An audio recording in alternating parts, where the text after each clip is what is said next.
მოგესალმებით ძვირფასო მაყურებლებო, ეთერშია ერიმედია გადაცემით გონიერი. დღეს ჩვენ ძალიან საინტერესო გადაცემა გვექნება. ჩვენი სტუმარია ქალბატონი ელიზაბეთ ლეინი, რომელიც გახლავთ პოლიტიკური ჟურნალისტი, საგამოძიებო ჟურნალისტიკის წარმომადგენელი, ის ამჟამად მუშაობს ამერიკულ ტელევიზია Unify-ში, რომელსაც ძალიან პოპულარულია და განსაკუთრებით გამორჩეულია საოცრად ესეთი ღრმა ჟურნალისტური გამოძიებებით, რომელშიც მონაწილეობენ ჩვენთვის ცნობილი აქაური საზოგადოებისთვის ცნობილი ყველა თითქმის გამოჩენილი ადამიანი, ხო? და იქ ირჩევა საკითხები ისეთ დონეზე და ისე ღრმად, რომელიც აქ ზოგიერთს გონია, რომ დაუშვათ ეს რაღაც კონსპირაციებია, მაგალითად. ხო, მოგესალმები ლიზი, გაიზარდა, აქაურია, ქართველია, გაიზარდა შტატებში, კარგად ფლობს ქართულს, ხადია, მაგრამ შეიძლება, ესე იგი, იმის გამო, რომ ძირითადი პროფესიონალური ენა მისთვის ინგლისურია, შეიძლება, ესე ვთქვათ, გამოურიოს ინგლისური სიტყვები, რასაც მე განმარტავ ხოლმე შეძლების დაგვარად. აქედან გამომდინარე, ნუ დაგძრახავთ ძვირფასო მაყურებლებო. ახლა ლიზი, ჩვენ ვიცით რა ხდება, გვისაუბრია იმის შესახებ, რა პროცესები განვითარდა საქართველოში. ამით დავიწყოთ. და ვიცი შენი აზრი დაუშვათ, ვინ დგას ამ პროცესების მიღმა. მოდი ასე ვთქვათ და ვინ ათამაშებს ამ თოჯინებს. დავიწყოთ ახლა რაკურსი, ამერიკული რაკურსიდან საქართველოს რეალობა, დღევანდელი რევოლუციური პროცესები, ბუშინდელი უფრო სწორედ და რომელიც შეიძლება განვითარდეს არჩევნებთან ერთად. პირველ რიგში მინდა მადლობა გადაგიხადოთ მოწვევისთვის. ძალიან დიდი მადლობა, რომ გააფრთხილეთ მაყურებელი, უბრალოდ შეიძლება ვიხმარო ინგლისური სიტყვების იმას არ ნიშნავს, რომ ქართული შესატყვისი არ ვიცი, უბრალოდ მომენტში არ მოდის ხოლმე ხანდახან. ამიტომ დავიწყოთ, კი ბატონო.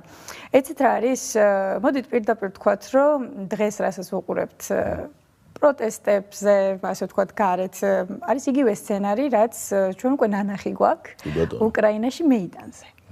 და ეს ერთად ჩვევია ერთ-ერთი ქვეყნის ძალიან განვითარებულ სადაზვერვო სამსახურს.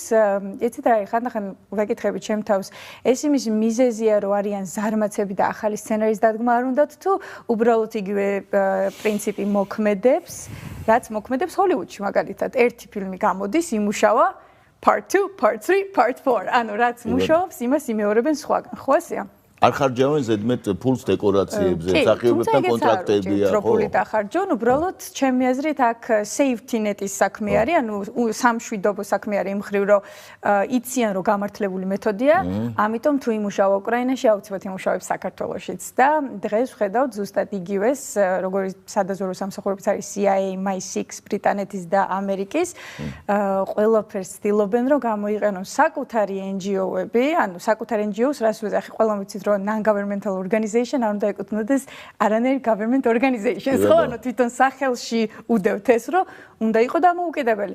თუმცა, რომ მიყვეთ და მე ამაზე იმდენი გადაცემა გაკეთებული, რა ვიცი, ვისაც გინდათ შეგიძლიათ ყოველთვის ნახოთ Unify-ზე, ამას როგორც ამერიკაში NGO-ებს, ისევე ამერიკის საზღვრებს გარეთ, CIA იყენებს როგორც საკუთარ იარაღად, რომ გადატრიალებები მოახდინონ სხვადასხვა ქვეყნებში.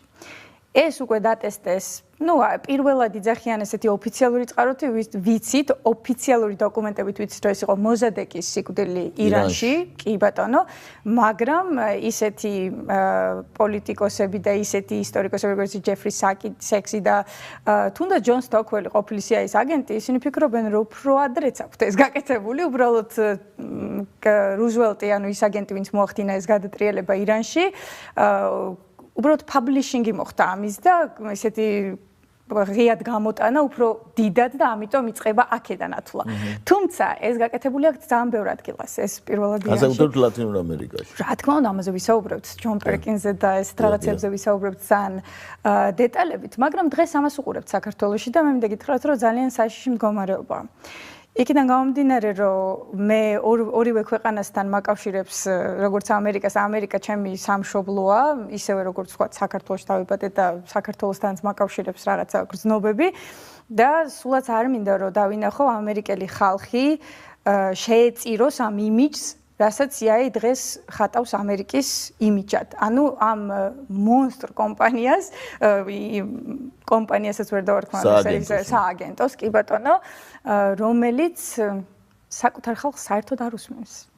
ანუ ეს არის ამერიკელი ხალხის ნება, რომ ეს მოხდეს.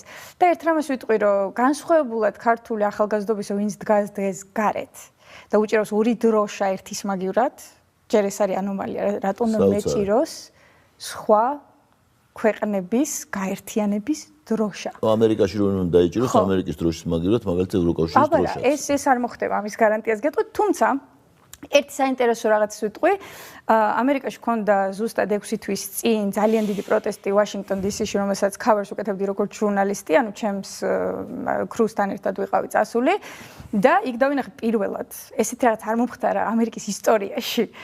ამერიკელი ხალხი რუსეთის დროშებით. ანუ ეს ეხლა ვისაც აინტერესებს, კიდევ ერთხელ ყველა ჩემი სიტყვა დღეს რასაც თქვენთან ვიტყვი, არის გადამოწმებადი. დაგუგლეთ ბოლო პროტესტი ვაშინგტონ DC-ში ომის წინააღმდეგ და ნახეთ რამდენი რუსული დროშა იყო იქ. ეს რატომ მოხდა ეხლა? ვისაუბროთ ამაზე, რომელი ამერიკელი აღმართავს რუსის დროშას ვაშინგტონ DC-ში. ხო ასე, ხო ძალიან საინტერესოა. წარმოუდგენელია, ჩემთვის წარმოუდგენელი იყო.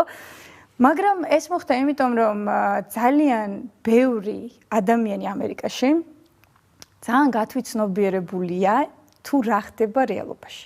მათ იციან საკუთარი ინსტიტუტების, როგორც არის CIA და NSA, ანუ რამდენი ხანი უკვე ეს ვილს ატრიალებენ და ამას აკეთებენ ყველგან ლათინო ამერიკაში, ევროპულ ქვეყნებში, ყველგან აბსოლუტურად განსაკუთრებით ყოფილ საბჭოთა კავშირის ქვეყნებში. ამიტომ ეს ხალხი, ვინც ეს იცის, არ უნდათ რომ მათი სახელი ამ სიბინძურესთან იყოს დაკავშირებული და ხვდებიან რომ ეს მათ ინტერესებშიც არ შედის. ანუ რას ქვია 60 ბილიონი უკრაინას ერთი წამით ჩემთან, ჩემივე შტატში მილიონი რაღაც არის გასაკეთებელი რა უკრაინას. რა შეუშია? აბა რა.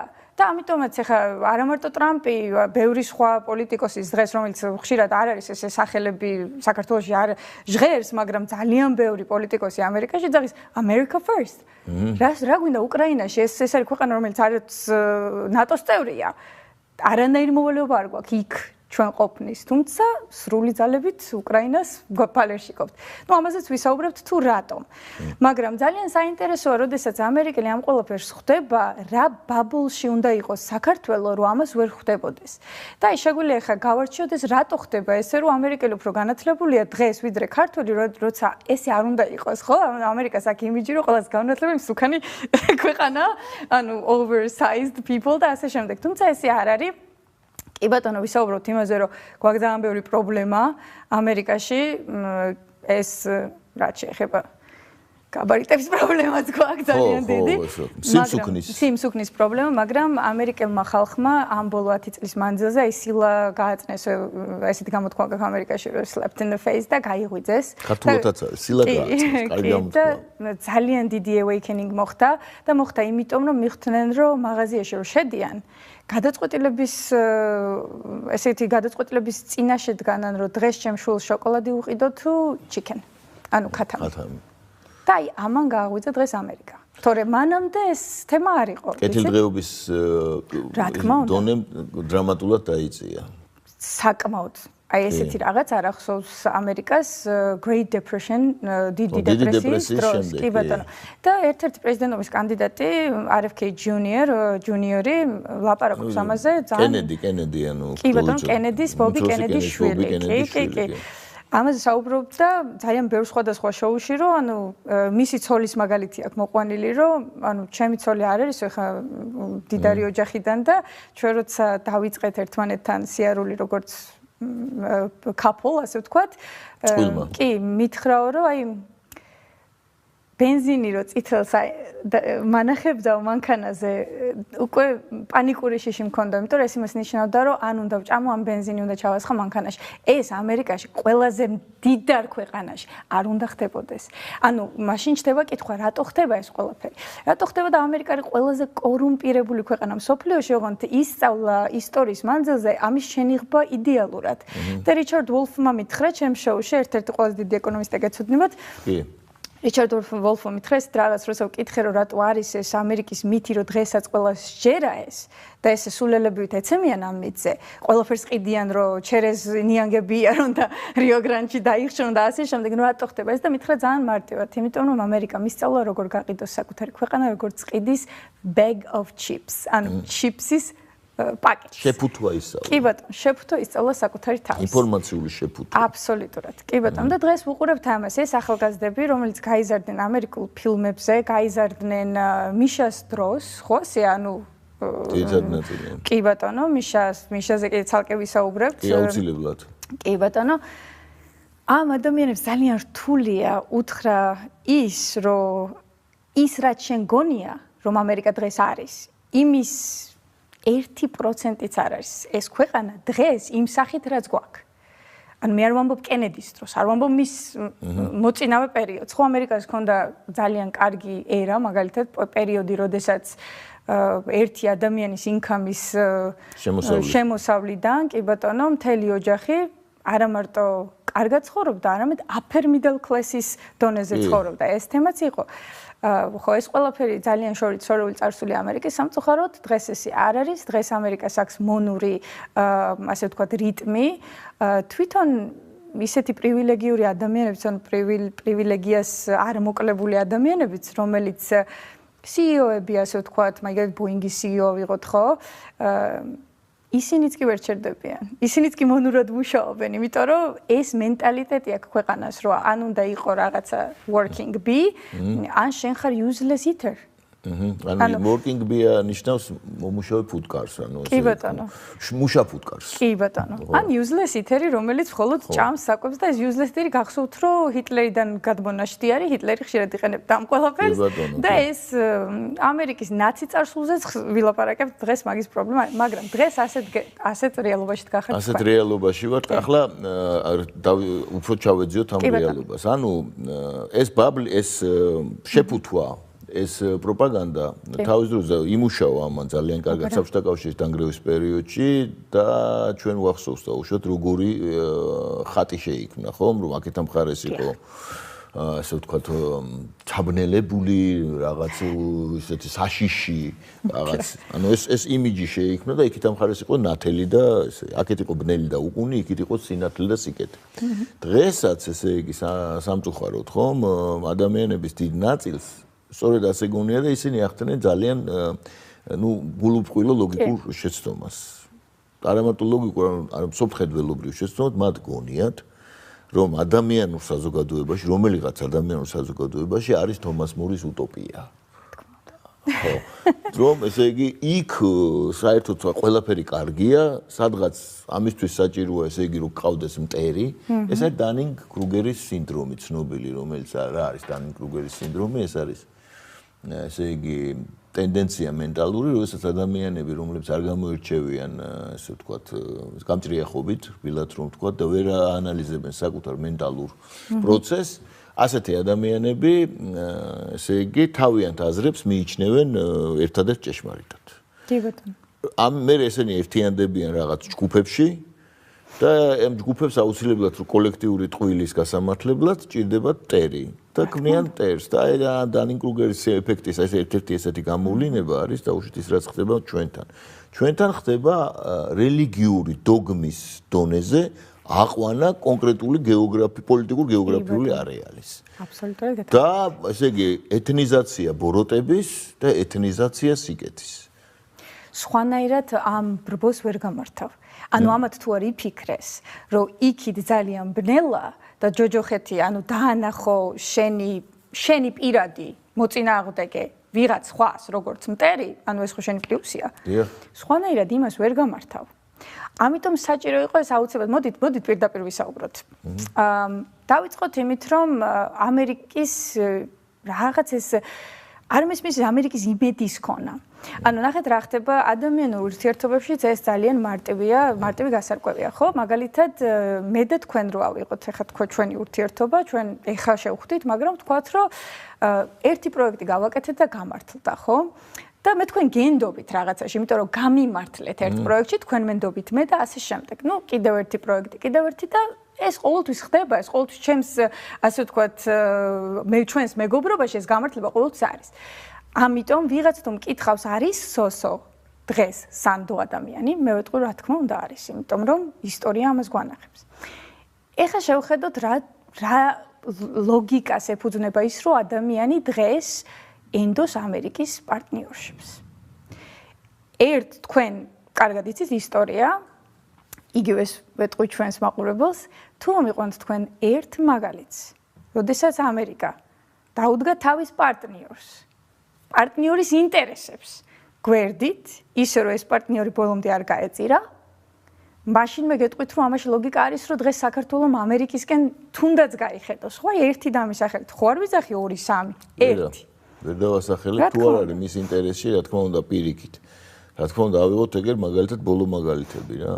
ავიღოთ მაგალითად უკრაინაზე აღარაფერს აღარ ვლაპარაკობ. ეს ჩემთვისაც რო უყურებ ამას მაგალითად უკრაინის ტრაგედიას, მე აი უკვე განხილვაც კი მიჭირს იმდენად დიდი, იმდენად საშინელი ხდება, ესა ყოველდღიურ. ღია ეთერში 500,000. 500,000 ჯეფრი საქსის სიტყვებია. და არა მარტო ჯეფრი საქსისი, ვინც არის ნორმა ყველა კოლონელ დუგლას მაგრეგორი და ასე შემდეგ. და ყველა ობიექტური ის ციფრებს იძახის, ფაქტია და მეუმრები ახალგაზრდები აღარ არიან იქ და ასე შემდეგ, ხო. ავიღოთ ვიეტნამის ისტორია, ხო. როგორ დამთავრდა ეს წინვალე მაგალითი, ხო და პარადოქსი ის არის, რომ ზუსტად იგივე სცენა ვიხილეთ ჩვენ ვიეტნამში. აბსოლუტურად გეთანხმები. როცა გარბოდნენ ისინი და ვერტფრენები ხომ გვახსოვს, ვერტფრენებს რო აღტებოდნენ. ოღონ ახლა იქ ვერტფრენი კი არ იყო, თვითმფრინავი იყო ქაბულში. აი ახლა ეს გასაგებია, რომ ეს ფერადი რევოლუციის სცენარია და რასაც მოიტანს, ის ფერად რევოლუციას არცაც სიკეთე არ მოუტანია პირით. რა თქმა უნდა, ეს ახლა უკრაინა საკრალური ღორია მათთვის, ანუ ეს ესე იყო. რაზე არის საუბრო, როდესაც ლინცი გრემი, სენატორი ამერიკის გამოდის და ამბობს, რომ ამაზე უკეთესი ფული ჩვენ არ დაგვიხარჯავსო. კი ბატონო. ანუ ამაზე უკეთესი ფული თურმე ინვესტიცია არის საუკეთესო, როდესაც კლავს უკრაინელს. და ამას თვითონ პირდაპირ გეუბნება, იმიტომ რომ ნახეთ, რო გავიგოთ დღეს რა ხდება უკრაინაში, ესე მარტივად ვერ მიაწოდებ ადამიანს, იმიტომ რომ უნდა გესმოდეს ფსიქოპატია, ნარცისიზმი, მე ეს ადამიანების აღმავლობა კაპიტალისტურ რეჟიმში, როგორც იყო ამერიკა, თუმცა კაპიტალისტური რეჟიმი ამერიკის და ურთიერთობა ცოტა სხვა არის დღეს, მაგრამ ეს უნდა გესმოდეს ეს ადამიანები როგორ აზროვნებენ. ძალიან დიდ ფსიქოპატიასთან გვაქვს ამერიკის პოლიტიკაში საქმე, იმიტომ რომ ძალიან ბევრი მათგანი და მე ვიცნობ ძალიან ბევრს დენ კრენშო, ჩემი ძალიან ახლო მეგობარი არის, რომელთანაც სუკამათი მქონდა ამაზე და ძალიან მარტივად უყურებს ამ ყველაფერს, სიგნალში აქვს ჩემთვის მოწერილი, რომ საერთოდ არ აინტერესებს რამდენი უკრაინელი მოკვდება. სანამ მისი ქვეყანა აკეთებს ფულს ამ ომზე, პირდაპირ აქვს ჩემთვის მოწერილი ეს.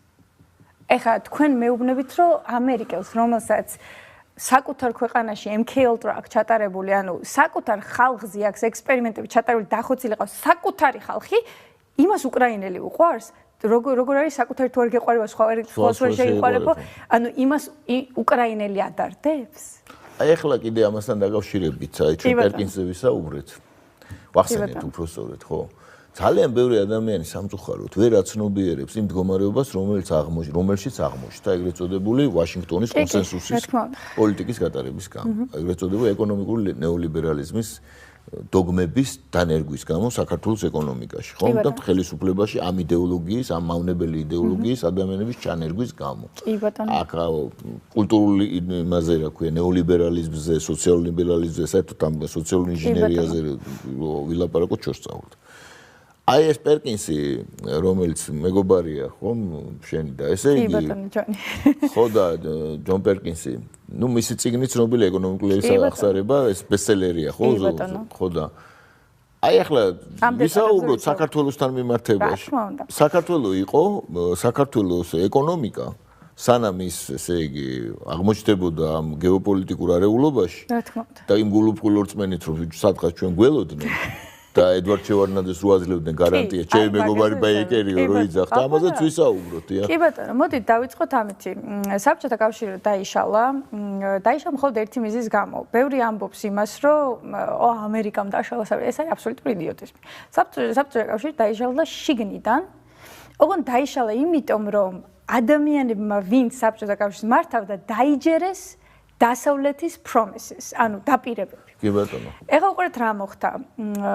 გორბაჩოვი იყო ერთ-ერთი მთავარი ფიგურა საბჭოთა კავშირის დაშლის და ჩვენ ძალიან კარგად გვახსოვს გორბაჩოვის დასავლეთთან ურთიერთობა. დღესაც ბევრი რუსი მას გამყიდველს ეძახის და სწორედაც აკეთებს, იმიტომ რომ მიუხედავად მე ხა შენ როგორ მაგალითად მავნებ ეს რეზულტატი ხო არის, შენ მავნე. შენ თუ ეს შემთხვევით მოგივა თუ განზრახულად ეს არ მაინტერესებს, ანუ რეზულტატი გვაქვს რომ მავნე, ხო? შეცდომა როგორც ტალეირანი იყო და უარესი ვიდრე დანაშაულის შეცდომა. რა თქმა უნდა, გეთანხმებით, ძალიან სწორი სიტყვებია.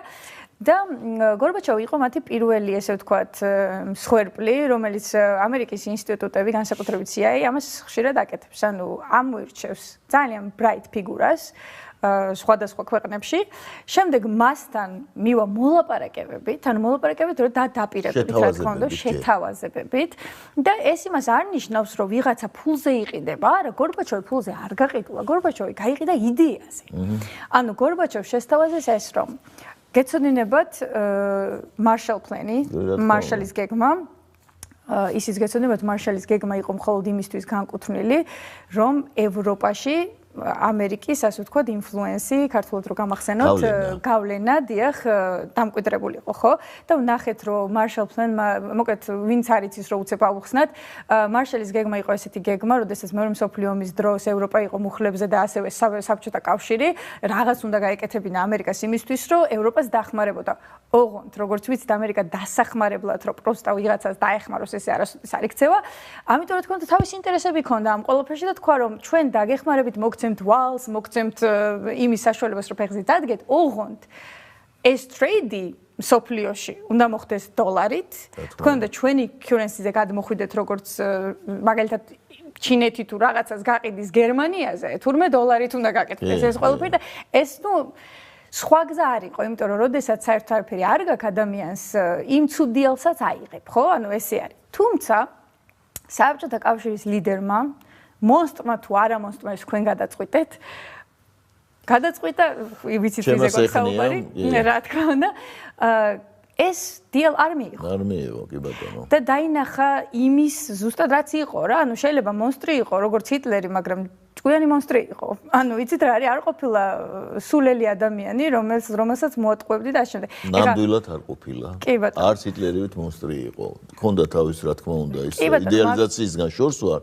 მაგრამ ის რომ დაუშვათ ის ჰიტლერთან გავაიგივოთ ეს არა, გეთანხმებით აბსოლუტურად. ამიტომ თქვი, ვისაც მონსტრი გონია ხა თავისი აზრია, ვისე მე საერთოდ სხვა აზრი მაქვს სტალინზე, არც იქით ვარ, არც აქით ვარ. ანუ ამას ხვანაირად აუხსნი.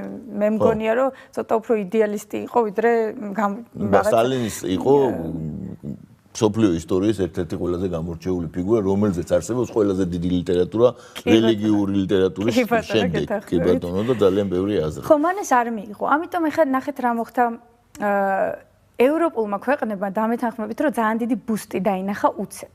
ძალიან მარტივი იყო ამ ყველაფრის ამერიკული ფულით გასწორება. თუმცა long term-ზე მათი ეკონომიკა staggered, ანუ ვერ განიცადა ხანძრით დროის განმავლობაში სტაგნაცია განიცადა. და განიცადა რა, რომ დღეს ყველაზე დიდი მარკეტი ევროპაში არის ამერიკით მართული, ხო ასეა? კი ბატონო. ხო, მაგრამ საბჭოთა კავშირს ეს არ მიუღია, ამიტომ საბჭოთა კავშირს სჭირდებოდა ეს ბუსტი. გორბაჩოვმა გადაწყვიტა, რომ ამერიკელები მზად არიან იმისთვის, რომ დაგვეხმარნონ. ახალი მარშალის გეგმა. რა თქმა უნდა, ახალი მარშალის გეგმა, ანუ რეაბილიტაცია მოხდა ესეთი რაღაცის.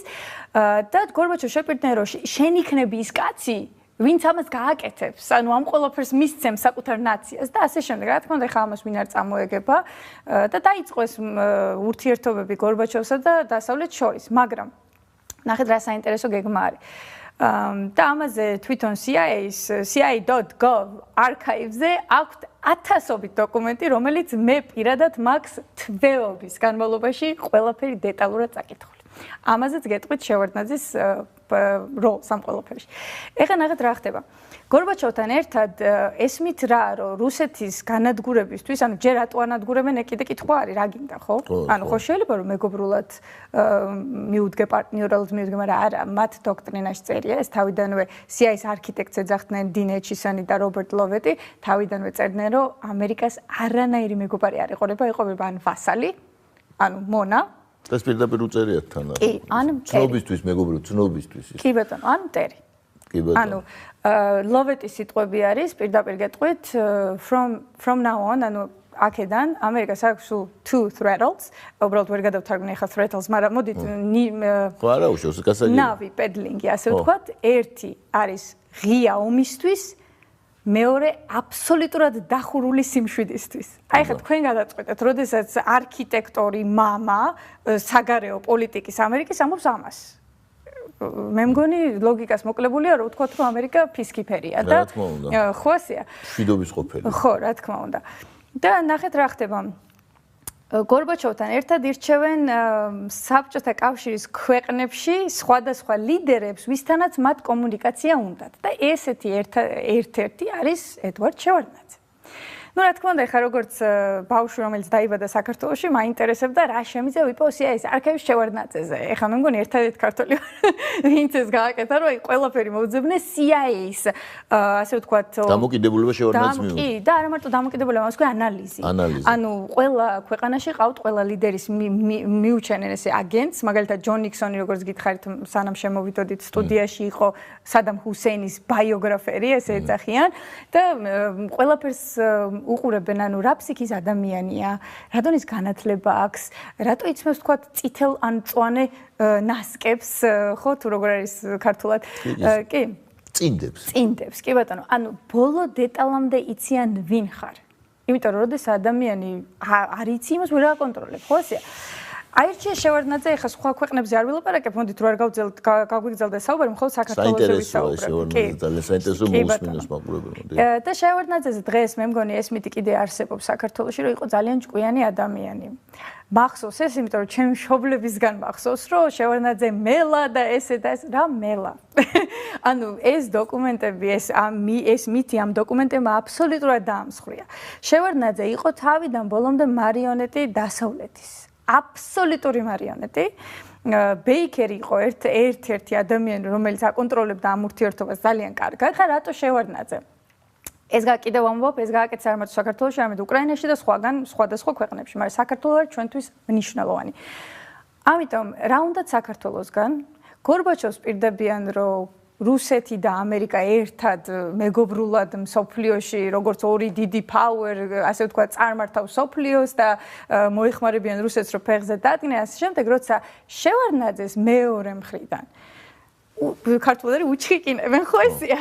უჩხიკინებენ, რომ შენ რუსეთთან რატოდ გეხარ? არ უნდა იდგე, ანუ აბსოლუტურად შენ ხარ სრულიად სხვა ქვეყნის ლიდერი, შეგიძლია იყო ვთქვათ, ჩამოაყალიბო საქართველოს როგორც ქართულად როგორ არის state.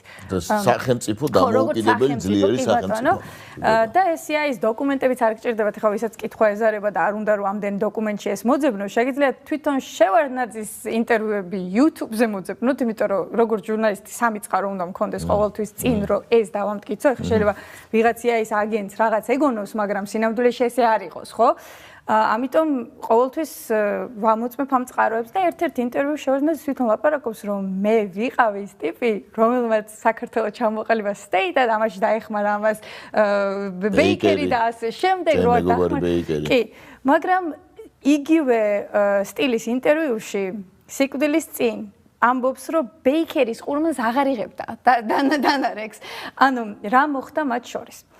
გორბაჩოვი გამოიყენეს, გორბაჩოვი ამას ძალიან სწრაფად მიუხვდა.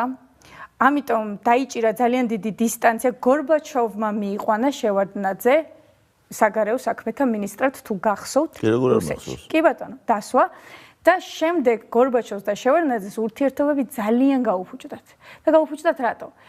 გორბაჩოვს ასე ვთქვათ, გვერდზე გაწია ამერიკამ გორბაჩოვი, რადგან შევარდნაძე იყო უფრო მარტივი სამართავი და მიხვდნენ, რომ გორბაჩოვის როლი მოხდილი იყო აპოვნინა შევარდნაძე, აპოვნინა სხვადასხვა ლიდერები ყოფილი. ეს ჭირდებოდათ როგორც ტიპი, რომელიც შუამავალი, რომელიც ამ ყველაფერს დაალაგებდა, აპოვნინებდა და, ნუ, ხო ხვდებით. გაუკაფავდა გზას. კი ბატონო, და გაუკაფა კიდევაც სამწუხაროდ. მაგრამ ეს მოხდა გორბაჩოვის არა გათვლილი გზებით, არამედ შეცდომებით. გორბაჩოვი როდესაც ამას მიხვდა, ჩამოშორდა არენას, ეს ძალიან ვივიდლი იყო ეს ყველაფერი, ანუ ძალიან მარტივად დასანახი, კი. და შევარდნაძეს წავიდა დიდი აქცენტი, რადგან მიხვდნენ, რომ შევარდნაძის მართვა შეეძლო თავიდან ბოლომდე, ეს შეძლეს კიდევაც, სხვათა შორის ძალიან ბევრი დღეს ვისაც შეუძლია რომ ეს გადაცემა ნახოს და არის აფხაზეთიდან დევნილი და ძალიან მტკივნეულია მათთვის ეს თემა და ვიცი რომ არაფრის გაგონება არ უნდათ ხოლმე. რუსეთი მარტო ერთი წყარო დამნაშავის არ არის ამ ყველაფერში. შევარდნაძე არის ერთ-ერთი ყველაზე დიდი დამნაშავე იმაში რომ დაუკარგეთ აფხაზეთი და არა რუსეთი.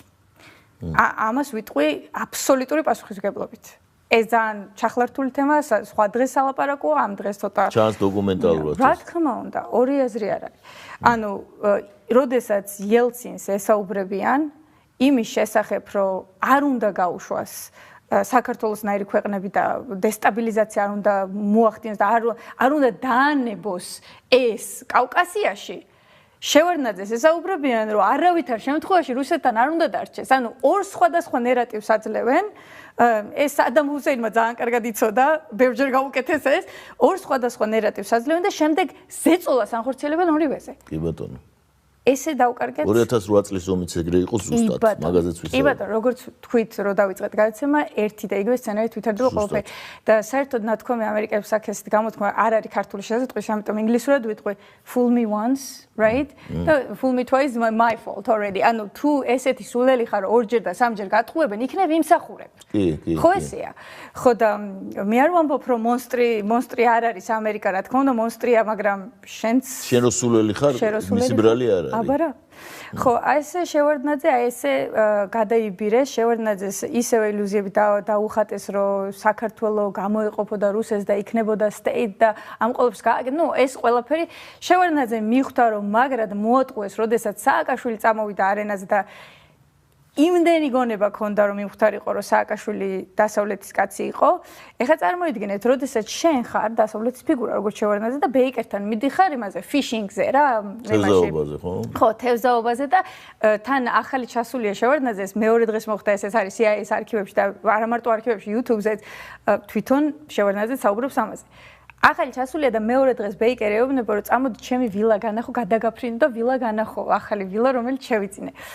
აი დამიჯერეთ რა, სულ ვიძახი რომ უფრო მეტად ამერიკელი ვარ ვიდრე ქართველი, იმიტომ რომ იქ გავიზარდე ის არის ჩემი სამშობლო, ესე ვხედავ. არც ერთი ამერიკელი ვიღაც უცხოს ლიდერს საკუთარ ჰაბიტეტში მეორე დღეს არ მიიყვანს ინტერესების გარეშე. ხო ხვდებით?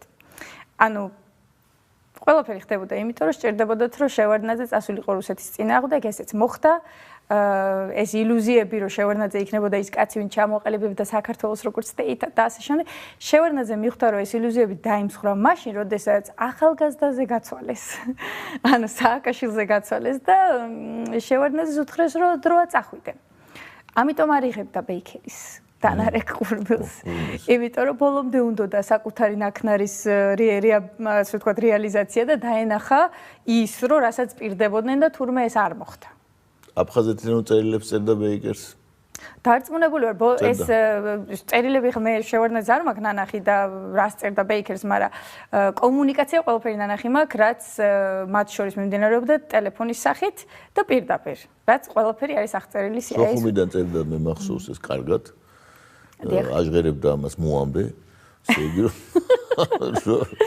ესე იგი და იყო ეს რომ აი მე დემოკრატიისთვის დიდი ღვაწლი, დიდი შრომა მაქვს მოკლედ გაწეულიო ბერლინის კედლის დანგრევისთვის, ამ საბჭოთა კავშირის დანგრევაში. სულ ამბობს ამას თვითონ ძალიან. ხო და ახლა აქერევას სოხუმში ბობავენო და მიშველეთ რამეო. და ეგეთ სულისკვეთება იყო. კი, და ეს აწყობდათ რომ საქართველოს ეხა უფრო ძალიან საინტერესო რაღაცად გეტყვით რა შუაშია ნავალნი აფხაზეთის საქმესთან, ხო? აი იმ ქართველებს ვისაც დღესაც ჯერა რომ ევროპა შენთან დგას და დღეს ჯერა რომ ამერიკა შენთან დგას. ეხა ძალიან მარტივად აღიხსნით როგორ გატყუებენ. და ვინ დგას რეალურად შენთან იმასაც გეტყვი.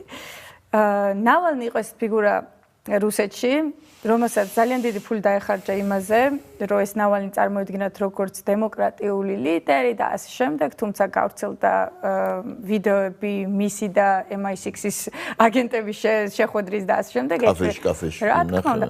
ეჭვი არავის ეპარებოდა მანამდეც, ანუ ჩვენ ვინც ამაში ცოტა გაწაფულები ვართ, ანუ ინვესტიგეიტივ ჟურნალისტები გამოძიებელი, ანუ ვიცოდით რომ ეხა ნავალნი ორი აზრი არ იყო, რომ დაფინანსებული იყო ამერიკისგან, იყო ზუსტად იგივე პროექტი, რაც ჩაუტარეს რუსეთს 91-ში, რომ რუსეთი დაეშალათ, ნავალნი იყო ზუსტად ეს პროექტი. ეხლა უყურეთ რა ხდება.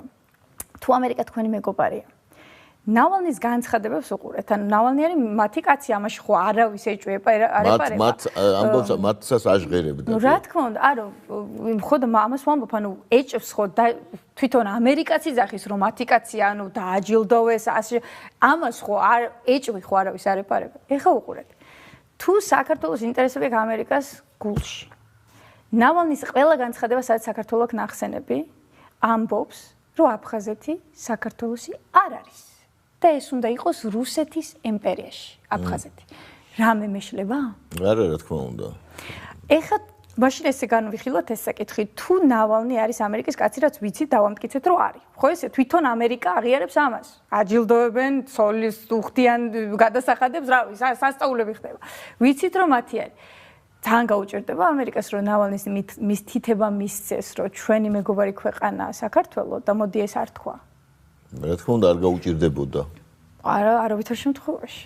თუნდაც მეგობრულად რომ ეთქვა. უარესი განცხადებები აქვს ნავალნის გაკეთებული საქართველოსთან მიმართებაში. ეხლა ნავალნი არის, მე მგონია რომ ვეზიზღებოდით რაღაც მომენტში. კი. ეხლა იყო. ხო. და ეხლა უყურეთ რა ხდება. ეს რა არის ამის ინდიკატორი? ანუ ამერიკას არ უნდა რომ შენ აფხაზეთი კონდეს. ამერიკას უნდა რომ შენ რუსი ყოველთვის გეზიზღებოდეს. მიუხედავად იმისა, რომ აფხაზეთის კონფლიქტში რუსის ძალიან პატარა როლია რა. ანუ აი ხო ძალიან შოკს ვამბობ თქვენთვის, მაგრამ ესეა.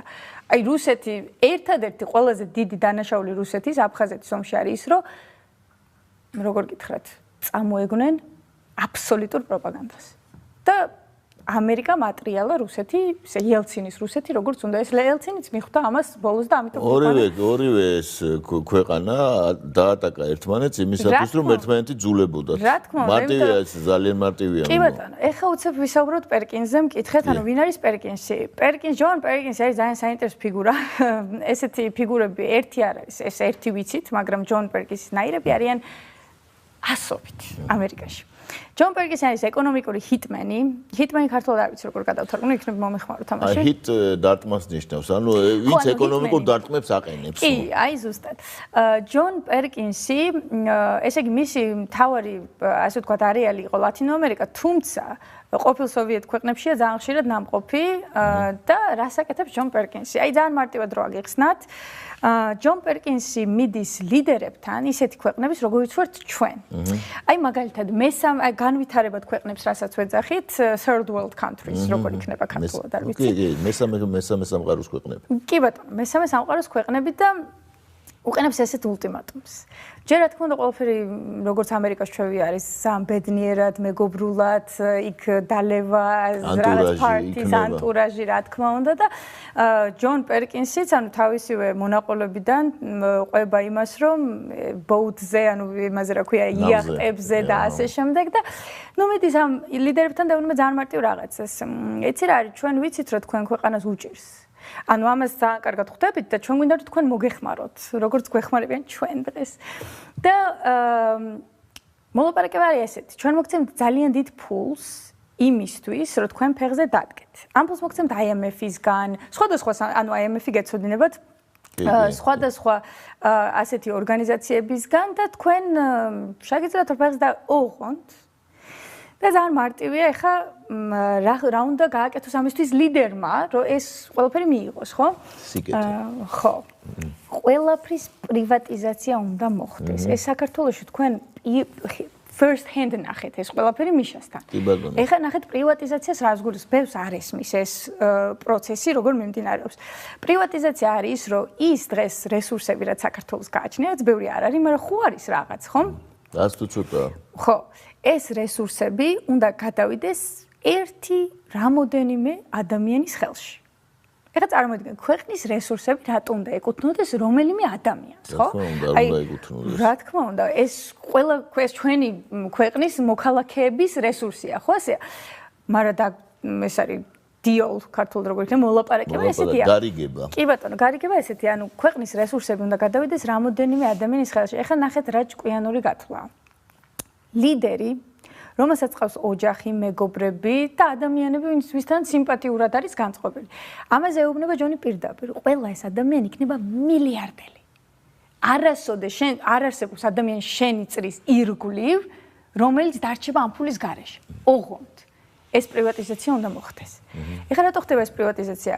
რა შუაში ადამიანი, აი თქვენ მიპასუხეთ ამაზე, თქვენი აზრით რა ინტერესი მაქვს მე რომ პრივატიზაცია მოვახდინო ვიღაცა თუნდაც რავი ქართველი მილიონერი დამისახელეთ ვინმე მის საკუთრებაში გადავიდეს საქართველოს რესურსებში კონტროლს ამყარებ მე მისი ფული უნდა ოფშორებში გადავა რომელსაც აკონტროლებ შენ კი ბატონო და აბსოლუტური კონტროლი გაქვს ქვეყანას ზუსტად აბსოლუტური კონტროლი გაქვს ოლიგარქების მეშვეობით რომელიც შენ დააყენე რაც რუსეთ 91-ში თვითონ ნახა და განიცადა სამწუხაროდ აი ეს ყველაფერი მოდის აქედან მაგრამ ეხლა ნახეთ რა ხდება არიან ლიდერები რომელსაც მართლა უყვარს თავისი ქვეყანა და მას არ იზამს გადახედავს ეკონომიკურ გეგმას და მიხვდება რომ IMF-ის ვალი იმხელა რომ ვერ გადაიხდის ეხლა უყურეთ რა ხდება ბანკი გეცოდინებათ როგორ მუშაობს ხო თქვენ გინდათ სახლის ყიდვა და მიდიხართ ბანკში რომ აიღოთ ვალი ეხლა უყურეთ ბანკი რომ შეამოწმებს თქვენს ესეთს რა გაქვთ რა გაგაჩნიათ ხო გეტყვით რომ მაბათეს მაგრამ თქვენ ამას ვერ გადაიხდით კი არ ყოფნის ამიტომ ბანკის ვალს ვერ მიიღებთ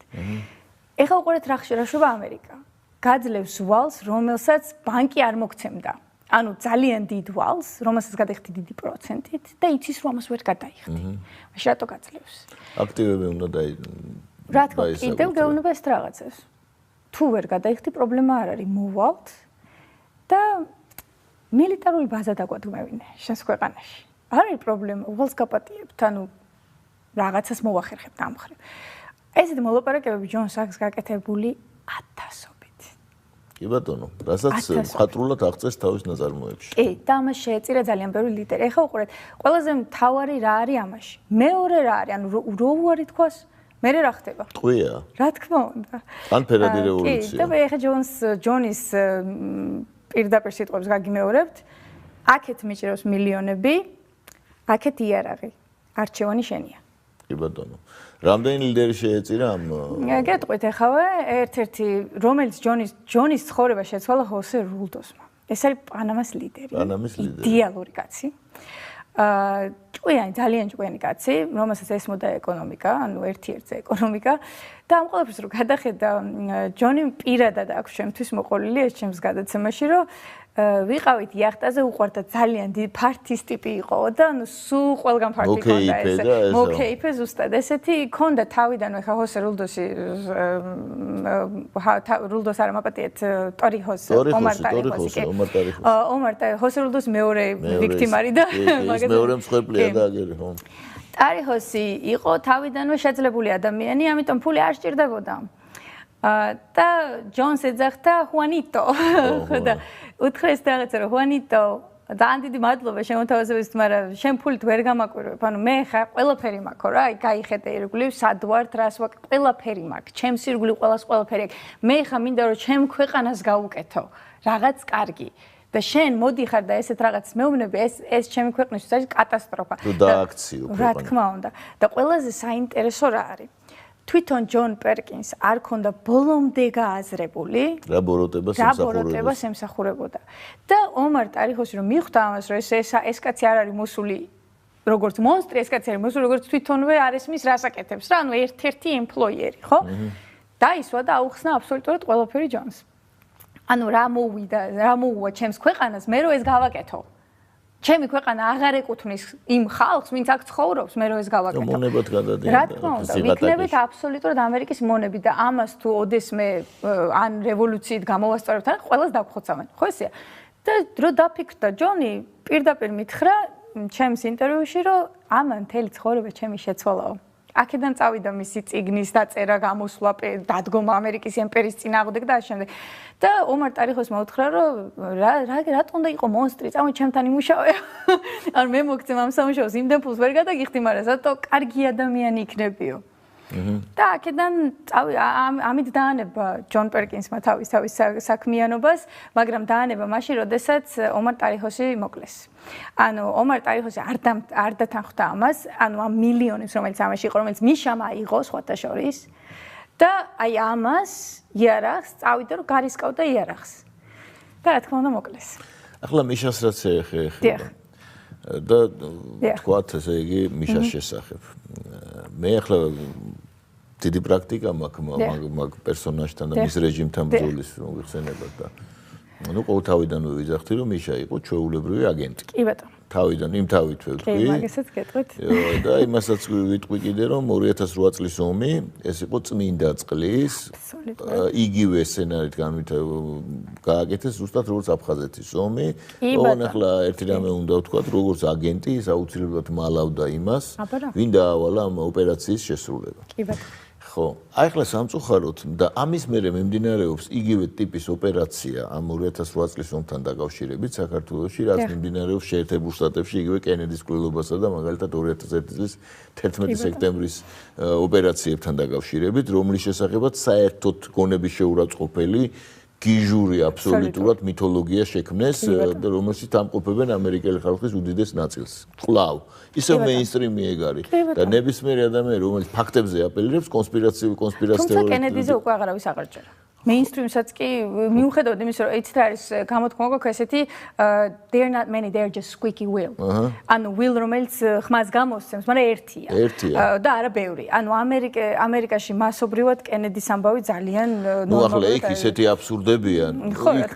ეს არის ისეთი საოცარი რამეები, რომელსაც შავზე გეუბნებიან რომ თეთრიაო. ხო, ახლა magic bullet-ი რო ავიღოთ, ეგ მაგიური ტყვია, რომელმაც ეგ იმოგზაურა. საოცრებად თან გადაღებული როა და აშკარად რო გადაღებულა. დაახლოებით იგივე სცენარი გვაქვს ჩვენ 2008 წლის ომთან დაკავშირებით. როცა ვეუბნებიან რომ ნუ რასაც ტელევიზორში უყურებდი, ეგრე კი არ იყო. არამედ იყო სულ სხვანაირად. რა თქმა უნდა. ძალიან საინტერესო რაღაც თქვით ახლა აგვისტოს ომთან დაკავშირებით. ზუსტად 2 დღის წინ ჩემო მეგობარმა ძალიან ცნობილი ადამიანი არის, ერთ-ერთი პირველი ნიუსმენი, აბა თუ მიხვდებიან ახლა. პირველი ნიუსმენი. კი ბატონო. ჩავიგდო ლინკი როიტერის. და აქ ხდება ესეთი ამბები, რასაც უყურებთ, ხო? და უცებ როიტერი გამოდის და ამბობს, რომ აგვისტოს ომი საქართველოს დაიწყო. ამ ლინკს ჩაგიგდებთ. იქნებ ქვემოთ ხალხისთვისაც დადოთ. აქამდე არასოდეს როიტერს ეს რაღაც არ გაუკეთებია, ანუ რატო დაწერა ეხლა ეს ყველაფერი?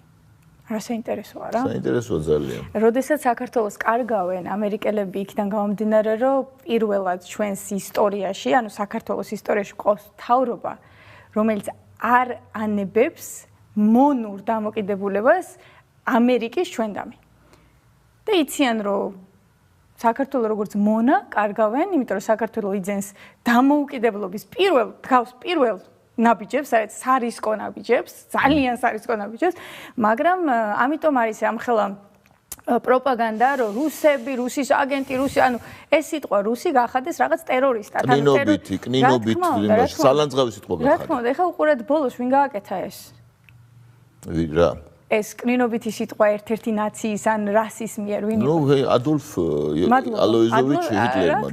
ჰიტლერმა. ეხლა უყურეთ, ადამიანები, რომლებიც დგანან და დემოკრატიაში და ევროპაში უნდათ, რომელსაც დემოკრატია არ აქვს, ხოთა შორის, რა დემოკრატიაზეა საუბარი, როდესაც ოლაფ შვალცი და ბიერბოხი სიტყვები არის, კიდევ ერთხელ ხელდაცვის მინისტრი გერმანიის ანანაცვლიშვილს რო გავს ძალიან გარეგნობით რა. ხო, ბიერბოხი სიტყვებია, ზუსტად quote-ში ვამბობ, ვიმეორებ მის სიტყვებს. ეს არ არის აზრი, მის სიტყვებს ვquote-ებ. მე არ მაინტერესებს, რას ფიქრობს ჩემი გერმანელი ამომრჩეველი. ეს სიტყვებია. ბიერბოხის. კი ბატონო. ეს რანაირი დემოკრატია? შენ ამომრჩევლის აზრი თუ არ გაინტერესებს, ეს დემოკრატია არის, მინიმუმ ავტოკრატია. მინიმუმ. ხო, ანუ მოდ დავივიწყოთ ეს მითი, რომ ევროპა დემოკრატიულია, ესე არ არის. ამერიკას დემოკრატია კენედის მერე არ უნახავს, ასე რომ ეს მითიც დავივიწყოთ. მე მგონი საკმარისად ვისაუბრეთ რა არის დღეს. რაც შეეხება მიშას, ძალიან საინტერესო, საერთოდ რო დავიწყეთ გადაცემა, თქვენ თქვით საინტერესო რამე, არაფერი შემთხვევით არ ხდებაო, ესეთი რაღაც თქვით. გეთანხმებით მაგაში, არაფერი შემთხვევით არ ხდება. მე რო დავიწყე ჩემი კარიერა როგორც ჟურნალისტი, ანუ საერთოდ ჩაბარებული მაქვს, დამთავრებული მაქვს უბრალოდ სამართალი და საერთაშორისო ურთიერთობები.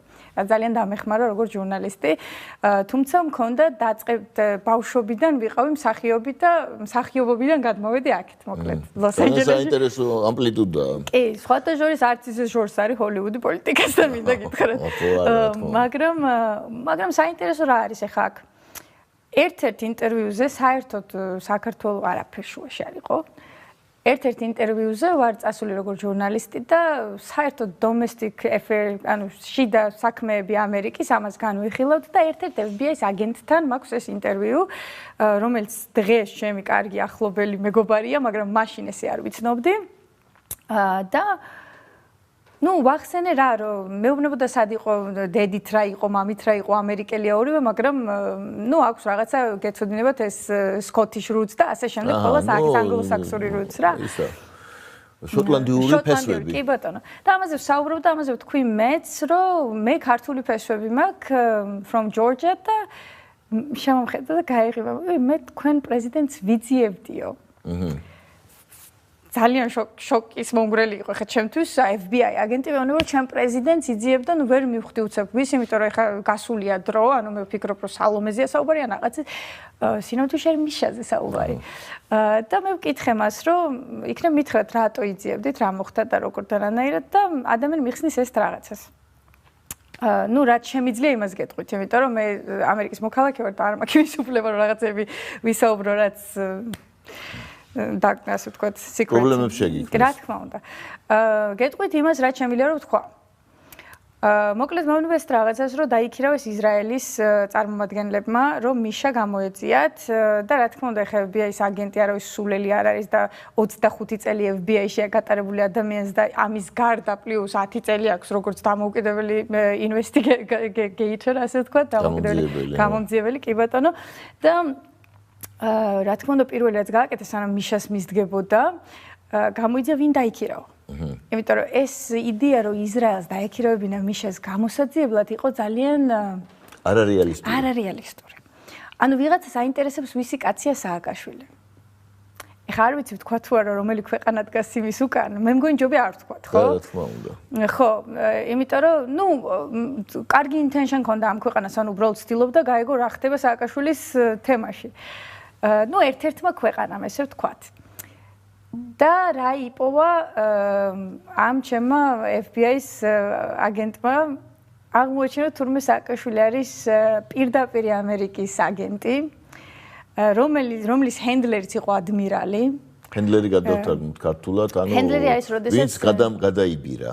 კი, ვინც გადამბირებელიც არ არის, ის არის მენტორია რა, მენტორი, კი, ჰენდლერი და მენტორი, ანუ ვინც ასე ვთქვათ, მას ატარებს. კი, და წვრთნის ისე როგორც საჭიროა. ასე ვთქვათ.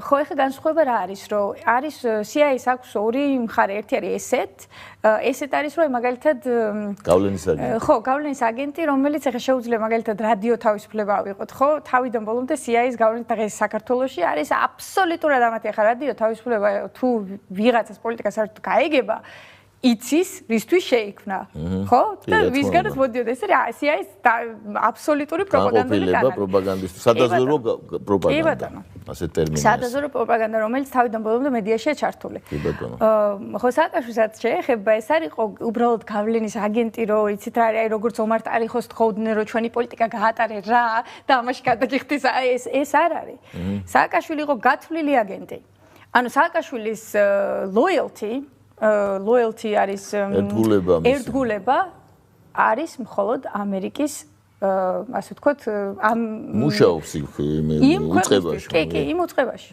აი ასე არის პირდაპირ რა და კიდევ ამასთან ერთად ძალიან საინტერესო რაღაცები მითხრე ხა არ ვიცი ამის უფლება მაქვს თუ არა თქვა მაგრამ მე მგონი არავის გაუკვირდება საქართველოში ამიტომ ვიტყვი იმიტომ რომ ეს საიდუმლო არ არის და არაფერს არ კითხე რომ შენი საბოლოო დასკვნები რა არის სააკაშვილზე და პირველი რაც მითხრა სანამ მოღალატეზე გადავიდოდა და პირველი რაც მართლა შოკირებული იყო ადამიანი ამითი არის ამ კაცს აქვს სერიოზული სექსუალური პრობლემა მანიაკალური გამოვლენა კი და ძალიან საინტერესო იყო ჩემთვის ის რომ გავეცინა ეს მხოლოდ რუმერის დონეზე ვიცოდი მანამდე რომ სააკაშვილს რაღაცა პრობლემა აქვს სექსუალური მაგრამ მე ხა წარმოვიდგინეთ საერთოდ სხვა აი როგორ არის არაფერი შემთხვევით არ ხდებაო ხო საერთოდ სხვა თემაში რა ვიღაც FBI-ის აგენტი რომელთანაც მაქვს სრულიად სხვა პრობლემა ანუ ნარკოტიკულ თემაში ამერიკა რას აკეთებს იმას ვიძიებთ რა შუაშია სააკაშვილი და აქ მეუბნება ეს რაღაცებს შემდეგ ჩვენი მეგობრობა ძალიან ანუ დავახლოვდით სხვადასხვა შოუებში ერთადაც ვიმუშავეთ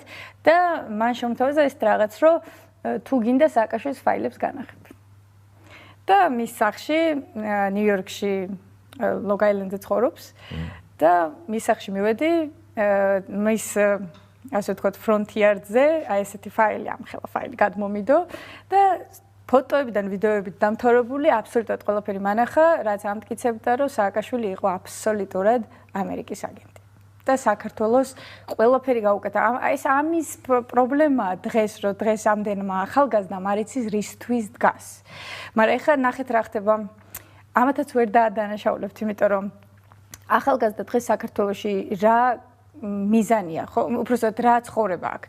უყურეთ, შევთანხმდეთ იმაზე, რომ დღეს ძალიან ბევრი ოჯახი არის დისფუნქციონირებადი, ხო ესე, ანუ არ არის ფუნქციონირებადი ნორმალურ ოჯახად ვერ ყალიბდება. კი ბატონო. 15-16 წლის ბავშვებიდან გარეთ მე როგორც ხვდები და რამოდენიმე იდიოტი ჟურნალისტი უკაცრავად გამოთქმაზე, მაგრამ ესია. კი ბატონო. და ეს 15 წლის ბავშვი, რომელიც სკოლიდან მოდის, სადაც ასწავლიან, რომ რუსეთმა ყველაფერი წაართვა, რაც ამაზეც ვისაუბრებთ 2 წუთით, რომ გავშალოთ ესე კითხვა ესე არ არის. ეს ბავშვი მოდის სახში, დედას არ ცალია, მამას არ ცალია მუშაობს, გეცოდინებათ, რომ ყველა ისე არის თავის საქმეში გადართული. და სკოლიდან დაპროგრამებული მოდის, მე ამ პროპაგანდას უსმენს, იმიტომ რომ არხი არ არსებობს დღეს საქართველოში, რომელიც რეალობას გადაგებდეს, რა თქმა უნდა, და უცებ ეუბნებიან, რომ იცი რა არის, მომავალი არ იცი სად აქვს, ანუ purpose დაკარგულია რა, ეს მარტო საქართველოში არ ხდება, ამერიკაში ესეთ ბავშვები ყავს, ხო, ანუ სანამ ამ purpose-ი პოვი, სულელი ხარ, ესე არის, ხო? აქეთ დადიხარ, ვერ იგი ყველა ბავშვს არ ეხება, რა თქმა უნდა, მაგრამ უფრო ესეა, რომ ეძებ რა უნდა გამოხვიდე, რა გინდა ამ ცხოვრებაში, ვინ ხარ, რა პიროვნება ხარ და უცებ გეუბნებიან, შენ შეგიძლია შენზე რაღაც დიდ სამსახურო და დაიცვა შენი სამშობლო. და ეს ყველაფერი რაც კარგი აქვს შიგნი ამ ბავშვებს. მიმართული არის იმისკენ, რომ გონიათ რომ კარგ სამსახურს. რა თქმა უნდა, გონიათ, ანუ იქ არ დგანან ცუდი ბავშვები, იქ დგანან ძალიან კარგი ბავშვები, მაგრამ არ აქვთ ინფორმაცია. და ერთ რამეს კიდევ ვიტყვი, რა არის განსხვავება ამერიკელ და ქართველ ბავშვში, ან ამერიკელ და ქართველ ნაციაში. ქართველებს ამერიკელებს უფრო ბევრად მეტი ესმით, ბევრად მეტი იციან, ამიტომ გამოდიან რუსეთის დროშებით, რომ ეს ომი გააჩერონ, ხო? თუნდაც ვაშინგტონ დისში. და დგანან ძალიან ბევრი დგას, ტაკერ კარლსონის უკან, ჩვენაირ დამოუკიდებელი ჟურნალისტების უკან, მაგრამ მათ აქვს პრობლემა ერთიანობის. განათლების პრობლემა არ აქვს ამერიკას, ერთიანობის პრობლემა აქვს. საქართველოში ეს არის პირიქით. ერთიანობის პრობლემა საქართველოს არ აქვს, განათლების პრობლემა სერიოზული. ეხლა გამოვთქვი ჩემ აზრს. მიდით. ერთიანობის პრობლემა ნამდვილად არის საქართველოში ძალიან სერიოზულად, იმიტომ რომ ნუ ამბიციებია ჯერ ერთი და მეორე მუშაობს ეს და პოლიტიკაში ალბათ, თორე ხალხი. არა, ხალხშიც ეგია, მუშაობს ეს და ეს არის ფრაგმენტირებული საზოგადოება ძალიან სხვადასხვა ნარატივებით. აჰა. და ამ ნარატივების გააზრების საშუალებას არ იძლევა სადაზვერვო პროპაგანდა, რომელსაც აწარმოებს აგერ დიღომში მყოფი სადაზვერვო უწყება ამერიკის საელჩო წოდებული, ხო, მათ შორის. და არა მარტო ისინი აწარმოებენ, ცხადია. რუსებს რაც შეეხებათ, რუსები თვითონ იყვნენ ახლა საერთოდ კიდე ერთხელ ვიმეორებ კეთილი იმპერიები. კი ბატონო. ზოგადად აბსოლუტურად კეთილი იმპერიები არსებობს გრადაციები. ყველაფერში არსებობს განსხვავება და გრადაცია. რუსებს თავის პრობლემები აქვთ, ეს პრობლემები არის რევანშიზმი. რომელიც ესე იგი არიციან სად მიმართონ და ამით ასევე ძალიან კარგად სარგებლობენ და უშუალოდ დასავლეთიდან და ჩვენ ერთი რამე უნდა ვთქვათ ისიც, რომ გაცილებით განვითარებული რბილი ძალა აქვს დასავლეთს, ვიდრე დაუშვათ იგივე რუსეთს და თუნდაც ჩინეთს და ნებისმიერ სხვა სახელმწიფოს. უბრალოდ იქ თავისი პრობლემების გამო რბილ ძალაში რას გულისხმობთ? პროპაგანდისტული საშუალებები, ზეგავლენის როგორ 90 რამდენი პროცენტია მაგათი იმის სოციალური ქსელები. რბილი ძალა? რბილი ძალა ქვიოს ვეძახი ჩვენ მაგალითად სოციალურ ქსელებს. რბილ ძალაში ვერ ხვდები რას გულისხმობთ, იმიტომ რომ ამერიკის პროპაგანდა ბევრად უფრო ძლიერია. ხო, მაგას ვამბობ. გასაგებია, მივხვდი რომ ანუ თქვენ აუცილებლად შუმი ძალა უფრო რაღაცა. კი ბატონო, გასაგებია. კი, მაგაში გეთანხმებით. სოციალური ქსელები. კი, მაგაში რომელიც ძალიან ოსტატურად არის გამოყენებული მოიხსენება და ასე შემდეგ და რამდენი რევოლუცია გამოიწვია. კი, რუსეთს მაგის ნიჭი არ აქვს სამწუხაროდ. მაგათი ხო. კი. ხო, აქედან გამომდინარე ინფორმაციული ომი და ნარატივების ომი არის პირწმინდა წაგებული. ისი დასტურიც არის ეგრე ახალგაზრდობის ასეთ მდგომარეობაში ყოფნა ასევე ასევე საგანათლო სისტემაში მათივე სადაზვერვო მუშაობა და ამას ძირფას მაყურებლებო ამას რო ვამბობ, სრული პასუხისმგებლობით ვამბობ. ყველაფერს, რასაც თქვენ უყურებთ, მართავენ სპეციალურ სამსახურად, აბსოლუტურად. აი ამ დიდ პოლიტიკაში. აქედან გამომდინარე განათლების პრობლემა საქართველოში, ხომ? იმის პრობლემა კი არა, რომ ხალხი არ არის განათლებული, ხალხს დაახლოებით ყველგან ერთნაირი განათლების დონე აქვს. უბრალოდ რამდენად არის ჩახშობილი ის ხმა მედიაში. იმის მიხედვით გვექნება შტაბ-ბიჭდილება განათლების და გაუნათლებლობის ხარისხზე. თორემ ძალიან ბევრი ადამიანია საქართველოში დამერწმუნე განათლებული, უბრალოდ ის არის დეზორგანიზებულია ზემოჩამოთვლილი მიზეზების გამო. ასევე საქართველოს კონკრეტული პრობლემა აქვს. მას არ შეუძლია დაუშვათ ის დღეს ახლა შენ რაც თქვი იმაზე ომზე. სისხლია ეს, ხომ? ეს ძალიან ოსტატურად გაკეთებული სპეცოპერაცია იყო, რომ არ დაეშვათ რეინტეგრაცია იმპერიის. რა თქმა უნდა. მეტიც რომ არ დაეშვათ ნორმალური ურთიერთობების ჩამოყალიბება ევრაზიაში. ეს ახლა ეს კონკრეტული გეოპოლიტიკური კათვლებია და ესე მოხდა, მაგრამ როცა სისხლი ჩამოწვება იქ ძალიან ძნელია რაციონალური გონების ჩართვა. რა თქმა უნდა. აი ეს არის ჩვენი პრობლემა და აი ახლაც მაგალითად კიდე ერთ რამეს ვიტყვი, რომ დადგეს საკითხი აფხაზეთის და ცხინვალის რეინტეგრაციის. მათთან მოლაპარაკების აგენტურას კვლავ აამუშავებენ და იტყვიან რომ არავითარ შემთხვევაში არ დაეთანხმებიან. მე ეხა ვიტყვი ვარაუდს, როდესაც საუბრობ ფაქტებით, ყოველთვის ვამბობ რომ ფაქტია. ეხა ვარაუდს ვიტყვი. ჩემი ვარაუდია, რომ აი პუტინის ქცევებს შევხედათ, ხო? ჯერ მე ვფიქრობ, რომ ერთ-ერთი საუკეთესო პოლიტიკოსია მსოფლიოში დღეს პუტინი. ყოველ შემთხვევაში ყველაზე ანგარიშგასაწევი ერთ-ერთი. აბსოლუტურად და გონებრივადაც მე ვფიქრობ, რომ ეხა შედარება გონებრივადაც რა თქმა უნდა, რა ველაპარაკ. კი ბატონო. პუტინს არ გაუკეთებია არაფერი აფხაზეთში. პუტინს არა. არაფერი. არც რომელიმე სხვა სახელმწიფოს, ხო? ანუ მე ვიძახი აფხაზეთის ასე ვთქვათ აღმავლობისკენ არაფერი არ გაუკეთებია. არაფერი, აბსოლუტურად. მაგრამ დამბაში ტერიტორიების აღების შემდეგ სულ რაღაც რამოდენიმე კვირაში ჩადგა ახალი ისინი რა ქვია buildings როგორ არის ქართულად შენობები კი ბატონო მარიუპოლი მაგალითად თლიანად აღადგინა. აბა თლიანად აღადგინა. ეხლა უყურეთ ის რო ფიქრობდეს რომ აფხაზეთი არის მისი ტერიტორია. აფხაზეთი დღეს იქნებოდა საკმაოდ სხვა იმიჯის მტარებელი და მქონე. აფხაზეთი მისთვის არის bargain chip. ანუ აფხაზეთი არის მოგცემ თუ დამარწმუნებ რომ CIA-ის აგენტები როგორც სააკაშვილი არ ირბენენ აქ. ხო ესეა? კი ბატონო. ეხლა მითხარით რატო არის ეს არასწორი? აი ქართველებს უჭერთ მე და თქვენ პირველად რომ შეგხვდით თქვენ ცოტა შოქში ჩავარდით მე რომ თქვენ ეს რაღაც მაგრამ ძალიან ნარცისები არიან ქართველები მეთქი გითხარით ეს რაღაც. ნარცისიზმის მთავარი პრობლემა რა არის? ემპათიის გზნობა არა აქვს. ანუ ვერ აზროვნებენ სხვის ტყავში ვერ გადადიან. ეს ჩიპი არ არსებობს. ეხლა უყურეთ როლურ თამაშებს ანუ იმის როლში ვერ გადადიან. კი ბატონო. ეს არის აბსოლუტურად კრიტიკული იმისთვის, რომ პოლიტიკაში რამე გააკეთო როგორც პოლიტიკოსი. ამის უნარი თუ არ გაქვს, მაშინ დაღუპავ შენ ქვეყანასაც და ყველას, ხო? მთელი იდეაც ეგ არის. ეხლა უყურეთ, უცებ განვიხილოთ რუსეთის ესეთი აგრესიული, რუსეთის დამი ესეთი აგრესიული მიმართვა ქართველების მიერ, ოკეი? მე ვფიქრობ, რომ რუსეთს კარგის მეტი საქართველოს რამე გაუკეთებია. ხო ძალიან დიდი განცხადება, მაგრამ ახლა ეს რისხვას გამოიწვევს, მაგრამ არა. ეცეთ რა არის? მიეჩვიეთ განსხვავებული აზრის. ხო, აი წარმოიდგინეთ, ახლა რუსულ აგენტს ვერ დამარქმევენ ერთი რაღაცის გამო. ეგ ნამდვილად. ხო, ამერიკაში გაზრდილი ამერიკელი მოქალაქე გესაუბრებად ქართული იმით ფესვებით, ხო? ამას ვერ დამარქმევენ. ამიტომ აქ უკვე ისა აქვთ პრობლემა აქვთ დიდი. და თუმცა ტაკერ კარლსონს ეძახიან ამერიკელ აგენტს და მეც არ გამიკვირდება და ტრამპს ვიცან ხო რა თქმა უნდა. ეხლა უყურეთ ამას რო ამბობენ ჩემს მიმართულებით ვეუბნები ძალიან მარტივ რაღაც. თუ ამხელა დანაშაულში მადანაშაულებ, მაშინ წაიღე სასამართლოში. აი ვინც ამას იტყვის, აქეთ უჩივლებ.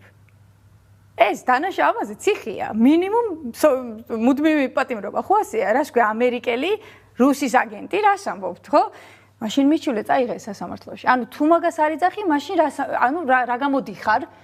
ესე იგი შენ ხარ უბრალოდ ტალახის მსროლელი, რომელსაც არგუმენტები აქვს 0. რატომ უნდა გისმინოთ? ესე იგი თურმე გამოდიხარ, რომ არც უნდა გისმინო, არც არა ხო ხდები.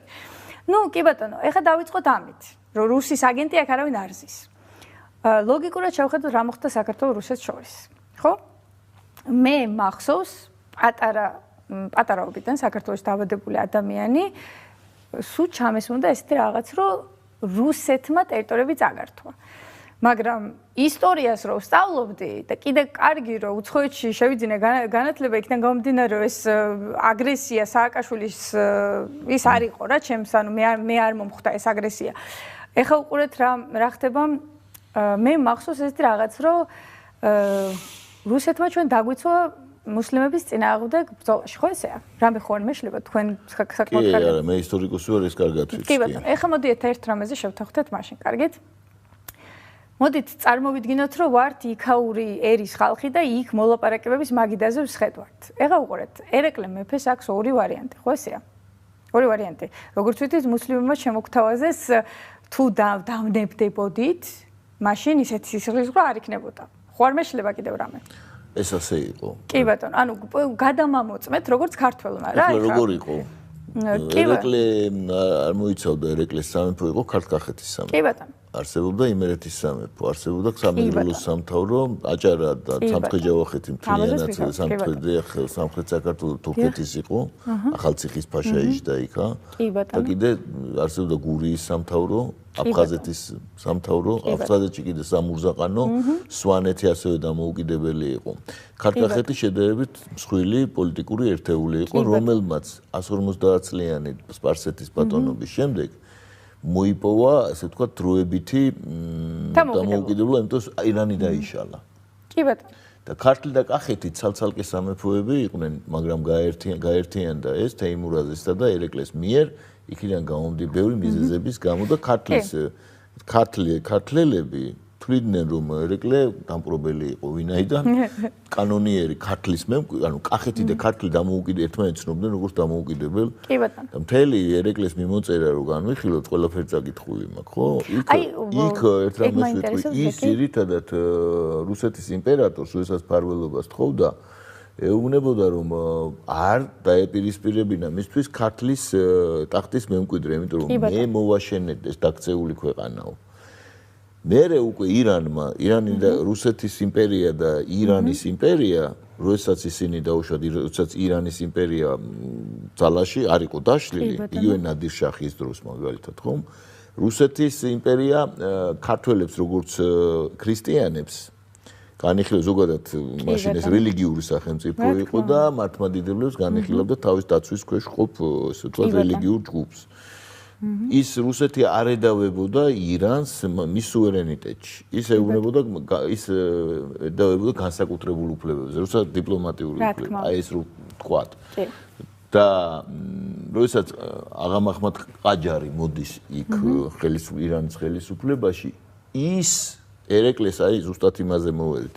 ის ერეკლეს ეუბნება რომ ჩვენო კვლავ დოსტები ვიყოთ, ანუ რას გულისხმობდა, ირანში შედიოდა ძალიან ბევრი სახანო. ირანის იმპერიათ მოიაზრებოდა ძალიან, მათ შორის აზერბაიჯანის სახანოები.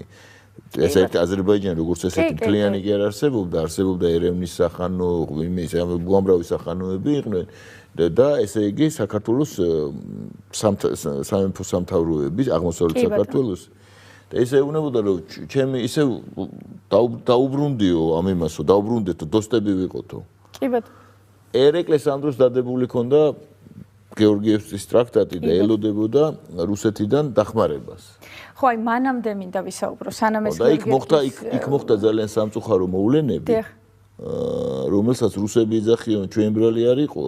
ჩვენ ვიძახით რომ არა თქვენი ბრალი იყო და ასე შემდეგ. აი მაგაზე მინდა ზუსტად ვისაუბრო. ეხლა ლაშქრობა აღამაჰმად ხანის, როდესაც რუსებმა ჩვენ დახმარება, როგორც ჩვენ ვამბობთ, ჩვენი ისტორიოგრაფია არ აღმოგვიჩინეს. და ამას მოყვა თბილისის აუხრება, დასუსტება, შინაომები და მე ეხლა უყურეთ რა ხდება, აი ამაზე მინდა საუბარი. სანამ დაიდებოდა გეორგიევსკის ტრაქტატი, ხომ მიველით აქამდე რომ ანუ რუსეთი უნდა დაგხმარებოდა ჩვენ.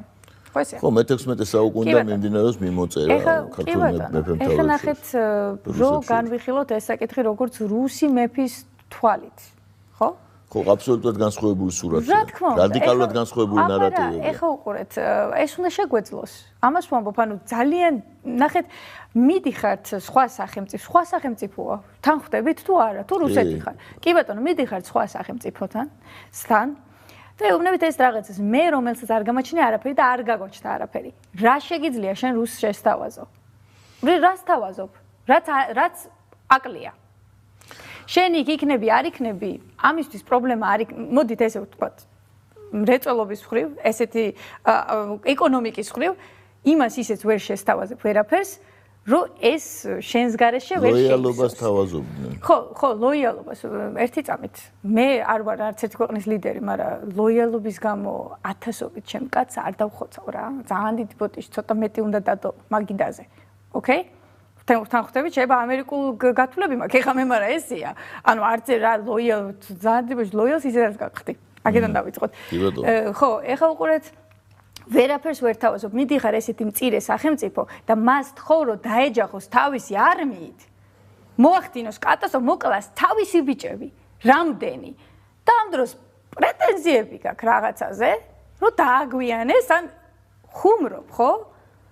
ანუ ეხა მათი იმით შეხედეთ ამ საკითხს ცოტა. ასეც უყურებენ, მეცაც გეტყვი, უბრალოდ მათი ხედვა მაშინ ძალიან არ იყო დაუშვათ ისეთივე პრაგმატული, როგორც ამერიკელებს აქვთ ახლა. რომ აი ლინცი გრემმა რო თქვა, რომ აკა ინვესტიცია გავაკეთოთ, იხოცებიან ჩვენთვის. რა თქმა უნდა, აბარა. ესეთი პრაგმატული არ იყო. მე თუ წაიკითხავ აი მაგალითად პავლეს მკვლელობის შემდეგ შეიქმნა საიდუმლო საბჭო.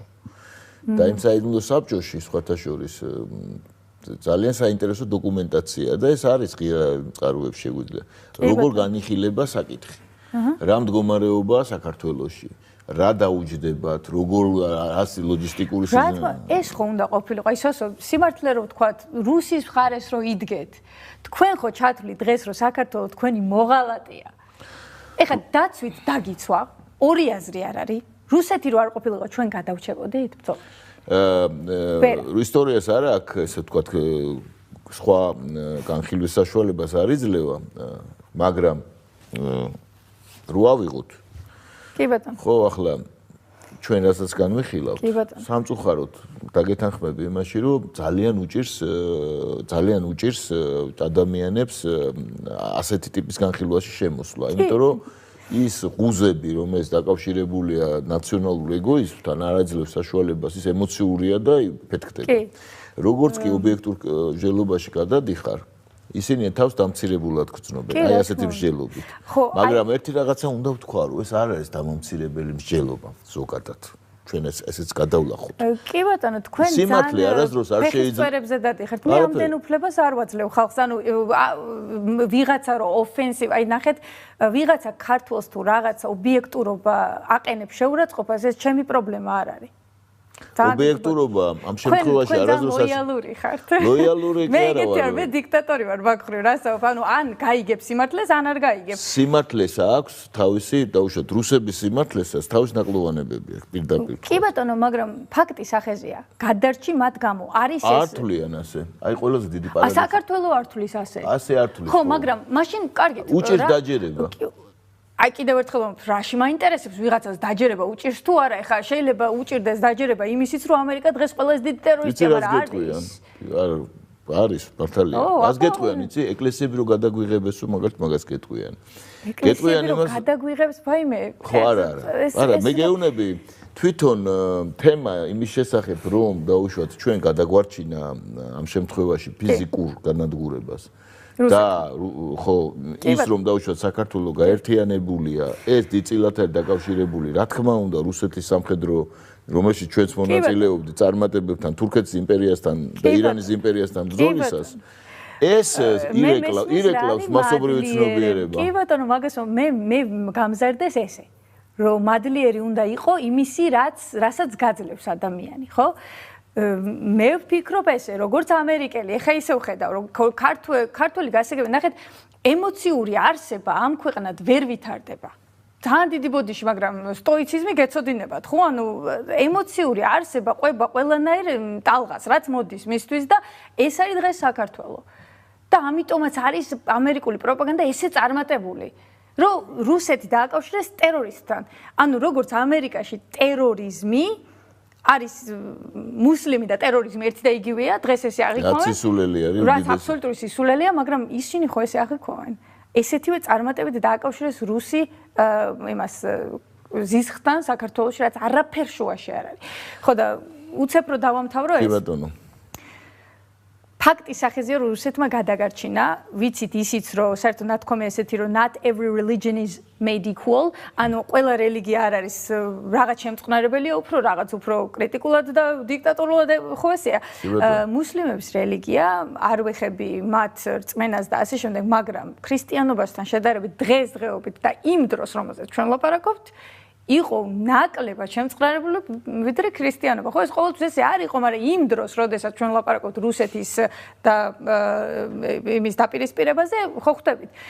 ეხლა ნახეთ, ჩვენ ვერ გადავრჩებოდით, როგორც ქართული სახელმწიფო არა მარტო მართლმადიდებელი, DNA-ის ტესტი თუ აქვს რომელიმე ქართულს ჩატარებული, ალბათ მიხვდება რამ ხელანარევია ირანი და ესეთი ქვეყნებიდან ხო ანუ აშკარაა რა ეს ორი აზრი არ არის ანუ თურქეთი ირანი ესეთი მე ნარევიც არ გექნებოდა მე იქნებოდი სრულად ნუ ეს ამაზე კამათიც ის არის იმიტომ რომ არსებობს თურქეთის საქართველო 1.800.000 კი ბატონო ოსმალეთის იმპერიის ანუ გურჯისტანის ვილაიეთის დიდი დავთარი არსებობს ანუ როდესაც ოკუპაცია მოხდა თურქეთის მიერ საქართველოს სამხრეთი ნაწილი სამცხე-საათაბაგოს ისტორიული ტერიტორიის იქ არის 40,000 კვადრატულ კილომეტრზე მეტი. ეს არის ყველაზე ქართული რეგიონი და ყველაზე კულტურულად განვითარებული რეგიონი იყო საქართველოში. რო ნახო ის ძეგლები, რაც იქ არის, ნუ ეს არის მართლა დიდი არქიტექტურა, დიდი ხელოვნება და აშკარად ნახავ, რომ ეს იგივე სახლისმშენებლობის კულტურა იქნებოდა, სოფლის მეურნეობის კულტურები და ეს საოცარი მხარეა იქ რო გადახვალ, ნახავ, რომ საქართველო მართლა დიდი ქვეყანა იყო. ყველაზე მეტი იქ შემოგვჭა, სხვათაშორის რაც შემოგვჭა, თორე რა უამრავი რაღაც აღარ შემოგვჭა. იქ ეს იყო ქართული მოსახლეობა და იქ ქართული მოსახლეობა არის ალაგ-ალაგ დარჩენილი. რა თქმა უნდა. მე მქონდა ამასთან დაკავშირებით კამათი და თვითონ ახლა იგივე მოხსენიებულ ჩემს ეხნიას, ამასთან დაკავშირებით აქვს ასეთი ფორმულა. რომ ეს იყო ალბათ ბოროტება, მაგრამ ყველაზე ნაკლები ბოროტება დანარჩენებს შორის. ეს არის სტალინის ლოგიკური აზროვნებაა რაღაც მომენტში. სტალინი ხო, ანუ ის განიხილავდა რა თქმა უნდა ამას, როგორც ნუ იმპერიის გაფართოების პროცესს და არა დაუშვათ იმას, რა ქვია, ქველმოქმედებას. რა თქმა უნდა, ეს იმპერია გაფართოვდა დამკვიდრდა სამხრეთ კავკასიაში, ხო? მაგრამ ის სტალინმა რა თქვა, ესე იგი, ჩემას ეხნია. ეს იყო ნაკლები ბოროტება ყველა ბოროტებებს შორის. იმიტომ იქით იყო ფიზიკური განადგურების საფრთხე და საქართველოს რეინტეგრაცია ვერ მოხდებოდა. აი მე ვისაც საინტერესებს კიდე ესეც საინტერესოა და ალბათ ჩემსაც საინტერესო იქნება. როდესაც რუსეთის იმპერია მთელი 19 საუკუნის განმავლობაში ის განიხილავდა საფრთხეებს რომელიც შეიძლება წარმოქმნილიყო ნაციონალიზმების მიერ. ანუ ეს იყო ძალიან მრავალრიცხოვანი ხალხები იყო იქ და ეს იყო პერიოდი ევროპაში, როცა ვესტფალიის ზავის შემდეგ ესე იგი ვითარდება ნაციონალიზმები. ხდება კონსოლიდაცია სხვადასხვა ტერიტორიების ეთნიკური ნიშნით, ენობრივი მსგავსებებით, ნათესაობით, მთელი ისტორიული ნარატივებით და მთელი ამბავია, ხო? იქნება ლეგენდები და ასე შემდეგ და ამას აქ პირდაპირ გავლენა რუსეთის იმპერიაზე, ხო? პირველი ვინც იყო ამ ნაციონალიზმის ვისიც ყველაზე მეტად ეშინოდა რუსეთის იმპერიას, ეს იყო დიდყრობელური რუსული ნაციონალიზმი. იმიტომ რომ ის იმპერია თვითონ თავისთავად მისი ელიტა ინტერნაციონალური იყო. თვითონ რომანოვების გვარიც და ასე შემდეგ. რადიშოვმა როცა დაწერა, ამას რა თქმა უნდა სახელმწიფოს წარმოქმნელი ხალხი იყვნენ ისინი, ვინც რუსები არიან და ეს რუსული თვითონ ასე ვთქვა თავადაზნაურობა ეწინააღმდეგებოდა სხვა გერმანული მაგალითად წარმოშობის არისტოკრატიას. ძალიან დიდი რადიშოვმა რო დაწერა მოგზაურობა პეტერბურგში და მოსკოვამდე და პირიქით, დაიბარა ნიკოლოზ პირველმა 3 საათი ელაპარაკა და ამ 3 საათის ლაპარაკში გაასახლა. რატომ? რომ მან დაინახა ეს საფრთხე და ეს ლაპარაკიც შემორჩენილია ამის რა ელაპარაკა იმპერატორი რადიშოვს. და რუსებისთვის, რუსეთის იმპერიის ესე ვთქვა, ტვინისთვის, ჟამისი სპეცსამსახურისთვის ახალი სიტყვებით რომ ვთქვათ, ხო? გაუგებარი იყო ბევრი რამ და მათ შორის გაუგებარი იყო როგორ წარმოიშვებოდა მაგალითად როგორ წარმოიშვა ქართული ნაციონალიზმი. აი მისთვის ახლა რამდენიმე სტრატეგიული შეცდომა იქნა დაშვებული, მათ შორის დაუშვათ საწარმოიქმნებოდა სეპარატიზმის კერა, უკრაინაში კი არ ელოდნენ, ციმბირში ელოდნენ კაზაკების. ხო და ქართული ნაციონალიზმი მათ აბსოლუტურად გაუგებარი. გაკვირვებულები წერდნენ, რომ იმერლებიო, იმერეთის სამეფო ხომ ერეს შეიერთეს, ხომ? რა თქმა უნდა. დაიპყრეს 800 წელს. ესო რაღაც ძალიან გავნანო ქართველებს. თითქმის ერთი და იგივე ხალხია, ქართველებს ეძახდნენ იმას, რა ქვია, აღმოსავლეთ. ეს ძალიან გავნანდა. ვერაფერს ვერ წარმოედგინა დანარჩენებიც, რომ ეს ერთი ისტორიული ნარატივი ქონდა შენარჩუნებული, იმიტომ რომ საქართველოს ხომ 1555 წლიდან, უпростоეთ 1483 წლიდან დაიშალა საქართველოებად და მეერე სხვადასხვა იმპერიების, თურქეთ ირანის იმპერიის ბატონობის ქვეშ იყო დასავლეთი ამასიის ზავის შემდეგ. ეს გაკვირვებულები იყვნენ და ვერ წარმოედგინათ ესენი რა ხდებაო და მე საერთოდ რომ წამოვიდა და ეს ერთიანი ქართული იდეა რომ ჩამოყალიბდა, ხო? ამაზე საერთოდ იმდენი გაოცებული მინახავს მე დღესაც ვერ აღიქვამე. იცით რა არის მეც გაოცებული ვარ მინდა გითხრათ, იმიტომ რომ მე ყოველთვის ვერასოდეს ვერ ვაკავშირებდი აი ამ ნაციონალურ ქართულ აზროვნებას. ეხლა მე ვამბობ, მე არ მაწუხებს ემოციები. მე ვარ ძალიან უემოციო ადამიანი, როდესაც ვსაუბრობ ლოგიკაზე. არანაირი ამბიცია საქართველოს არ უნდა ქონდეს ნაციონალიზმის, მაგრამ აქ ნაციონალიზმის ამბიცია კი არ არის. საქართველოს აქვს ერთ რაღაცასაც ვიტყვი, ეს თემა ძალიან ის არის ვრცელი. უბრალოდ ჩვენ გვაქვს ძალიან ღრმა ისტორიული ნარატივი. ძალიან ღრმა, ძალიან და ეს არის კულტური ძალიან ღრმა, ძველი და ესე ვთქვათ მრავალფეროვანი, მდიდარი კულტურით განპირობებული. და ეს კულტურა ყველასთვის იყო შემაკავშირებელი. სხვადასხვა პოლიტიკური სხვა თემა იყო დაუშვათ, მაგრამ შემაკავშირებელი იყო და როა იყო ამერიკელებმა გააკეთეს კვლევა და ამით ამ თემაზე დავამთავრე და ეს ძალიან საინტერესო იქნება შენთვისაც. რა არის ამ იდენტობის მთავარი მახასიათებლები? აი რატო არის ეს, რა შუა რა ხდება ეს რატო, ხო? იმიტომ რომ ხო იკვლევენ ესე რა ნარღვევებია. ეხლა არ თქვა რელიგიაო, მაგას ვერ დავიჭერებ ვერანაირად. რელიგია არის, რა თქმა უნდა, მათ შორის. ეს მერე ალბათ, თორე. არის, მაგრამ უყურე ნისამღერებიო. ანუ ესე იგი, ათეულ საუკუნეების განმავლობაში ეს ქართული მრავალხმიანი სიმღერები, ანუ ცეკვა სიმღერა, რომელიც სინამდვილეში არის კომპაქტურად ემოციურ დონეზე გადმოცემული მეტაფიზიკური ცოდნა, ეს ძალიან, ამიტომ საქართველოს პირველ რიგში ეს კულტურული ფენომენი, უნიკალური აბსოლუტურად. ეს არა იმიტომ რომ მე ქართველი ვარ, არამედ ობიექტური რეალობა, ქართულ ფოლკლორს მაგალითად სოფლიო ფოლკლორის დედოფალს ეძახიან და ეს აბსოლუტურად სწორია. მე რატო ვამბობ ახლა ამას? პოლიტიკურ დაუშვით იგივე რუსეთთან ურთიერთობის დროს მოხდა აი ქართული კულტურისა და იგივე დაუშვით რუსული იმპერიული კულტურის ძალიან კარგი თანამშრომლობა, შერწყმა. ჩერჩილი ამბობდა რომ ქართველებსა და რუსებს შორის არსებობს დამოკიდებულება ქიმიაო.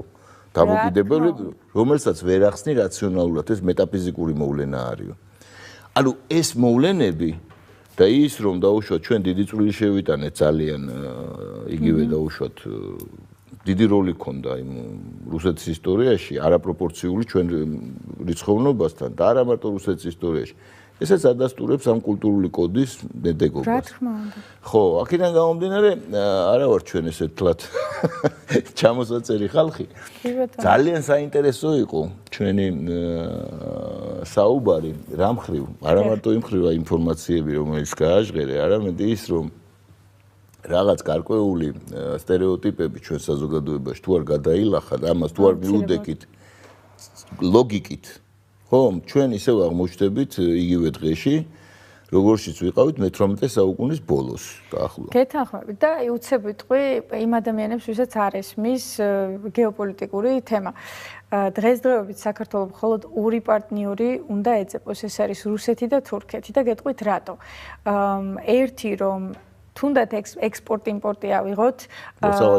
რა თქმა უნდა, აი მარტივ მაგალითს მოვიყვან ღვინოს, ახლა იქ ძალიან ბევრია და ვამთავრებთ და ძალიან ის არის ღვინო. ავიღოთ ქართული ღვინო. ვნახეთ, მე მგონი რა გაკეთა საფრანგეთმა და იტალიამ ბოდიშით და ჩაგვირეცხეს ერთ ადგილას ქართული ღვინო, ხო?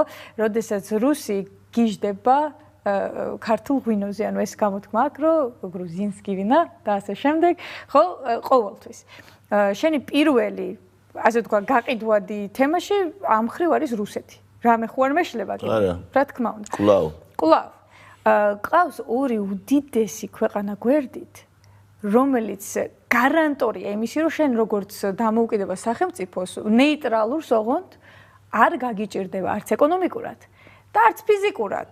აქეთ ნატო გიდგას, იქით რუსეთი, ხო? ოღონდ მიექანები იქითკენ, რომელი ნავიც თვითონ იძირება. ევროპაში, რომელიც დღეს საკუთარ ინტერესებს აფეთქებს რუსის, რა ქვია ქართულად, Nord Stream-ის ხო ხვდებით, ანუ ჩილოეთის ნაკადი. კი ბატონო, ნავში რომელიც იძირება და კითხვა ჩდება, როგორ უნდა დაზომბდეს ადამიანი ისე, რომ ვერ დაინახო შენი საკუთარი ინტერესების ესეთი მარტივით, რომელიც წინ გაქვს რუკა და მისდევდე იმას, ვინც თვითონ იძირება. ევროპა, ვინც არის ის, ევროპას არ გააჩნია არაფერი დღეს. ევროპას ყველაფერი მოსდის ან რუსეთიდან, ან რაც შეეხება თავდაცვას, რა თქმა უნდა. თავარი ეს არის, ხო? ანუ ენერგორესურსის გარდა თავარი რესურსი ეს არის ქვეყნისთვის. და ის, ვინც რუსეთზეა თვითონ დამოკიდებული, ის გეკაჩება ნავში, რომელიც იძირება.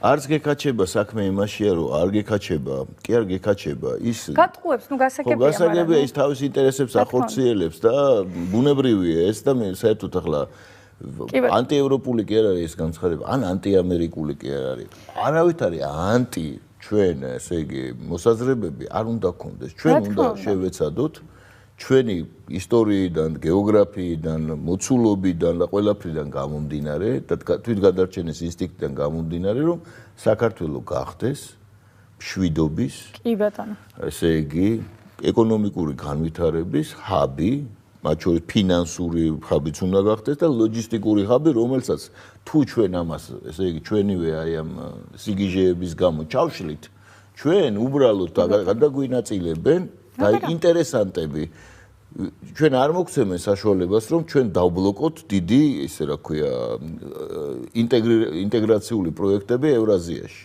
არ მოგცემენ საშუალებას. საქართველოს ასეთ შემთხვევაში ხო და ახლა ამერიკელებს რაც უნდათ გასაგებია, ისინი თუ არ აკონტროლებენ რამეს, იმის ჩაშლას ცდილობენ და ესეც მათი იმპერიის უნდა რომ გამოგიყენოს როგორც ნიკარაგუა, ანუ ბეთლგრაუნდად და ხორცი, რომელიც წნეხში გავყავს, შოუმეტი არაფერი. ამერიკის ინტერესი, რა თქმა უნდა. ევროპის ინტერესი უბრალოდ ამერიკის ინტერესის გავლენაა. მეტი არაფერი ევროპას შენთან არანაირი ინტერესი არ აქვს, საერთოდ, უბრალოდ რადგან ამერიკის ინტერესების გამატარებელია, ასე ვთქვათ, და აქედან გამომდინარე, მეტი არაფერი. და აღარ იქნება ცოტა ხანში ესეც უნდა ვთქვათ. რა თქმა უნდა. ძალიან მოკლე ხანში, როდესაც აი ეს დიდი პროექტები დაიწყება, სამხრეთ ჩრდილოეთის პროექტი მაგალითად და რაც ხდება დღეს ირან-ისრაელს შორის, ეგვიპტე-ისრაელს შორის და ასე შემდეგ და ისრაელი პირდაპირ არის კუნძული, ხო, ერთ-ერთი შტატია ამერიკის ფაქტიურად, ეს ამის პირდაპირი ინდიკატორებია და ჩვენ თუ ამ დროს აი ასეთი გიჟური მოსაზრებების გამო, ესე იგი, კვლავ იგივეს გავაკეთებთ, რაც გავაკეთეთ ბევრჯერ, სხვათაშორის ჩვენი ისტორიის მანძილზე, კიდე ერთხელ ვამბობ, ჩვენში გვემუქრება ძალიან მძიმე, ესე ვთქვათ, ბედი, აი ესეთი, როგორც მაგალითად არის, აგერ ვხედავთ უკრაინაში და არა მარტო იქ და ღმერთმა დაგვიფაროს ამისგან. ჩვენი გადაცემაც ახლა ვიცი, რომ ამას მოყვება, ესე როგორ რუსეთმა გადაგვარჯა, რაღაცებს დაიწყებენ. რატო გაინტერესებთ ეს? არ მაინტერესებს. არ მაინტერესებს ხო არ ვიტყოდი. ნობით არც ერთი დღეს არაფერი გარდა ერთი ვარაუდის აფხაზეთის დაბრუნებასთან დაკავშირებით არ ყოფილა ვარაუდი. ეს იყო ყველაფერი ფაქტი, რომლის ჩემი პირადი აზრი, თქვენ ალბათ ლინკები რო ქვემოთ დადოთ, ჩაგიყრით ყველა ლინკს, რაც არის საჭირო ამისთვის. არც ერთი, ანუ ვერ მეტყვის ვერავინ. რო აქ არის რამე ვარაუდი. რა თქმა უნდა. ფაქტის სახეზე და ეხლა ვიღაცას არ მოსწონს, ფაქტი თუ არ მოგწონს, მაშინ უნდა დატოვო. ფაქტებთან ჩხუბი არ არის გონებრივი განვითარების შედეგი. მოკლედ რომ ვთქვათ. დიდი მადლობა ლიზი. მადლობა თქვენ. ჩვენ ესე იგი ვისაუბრეთ ისეთ საკითხებზე, რომელზეც ყველა უნდა საუბრობდეს, უკვე დრო არის, იმიტომ რომ დრო ამ ლიბერალურ ფაშიზმურ, ესე ვთქვათ, აკრძალვებს გამოუცხადოთ პირდაპირ cancel culture-ს გამოუცხადოთ ომი, ჩვენ თავისუფალი ადამიანები ვართ და თავისუფლად უნდა გამოვთქვათ კვალიფიციური აზრები. კარგად ვზანდებოდეთ ძვირფასო მაყურებლებო.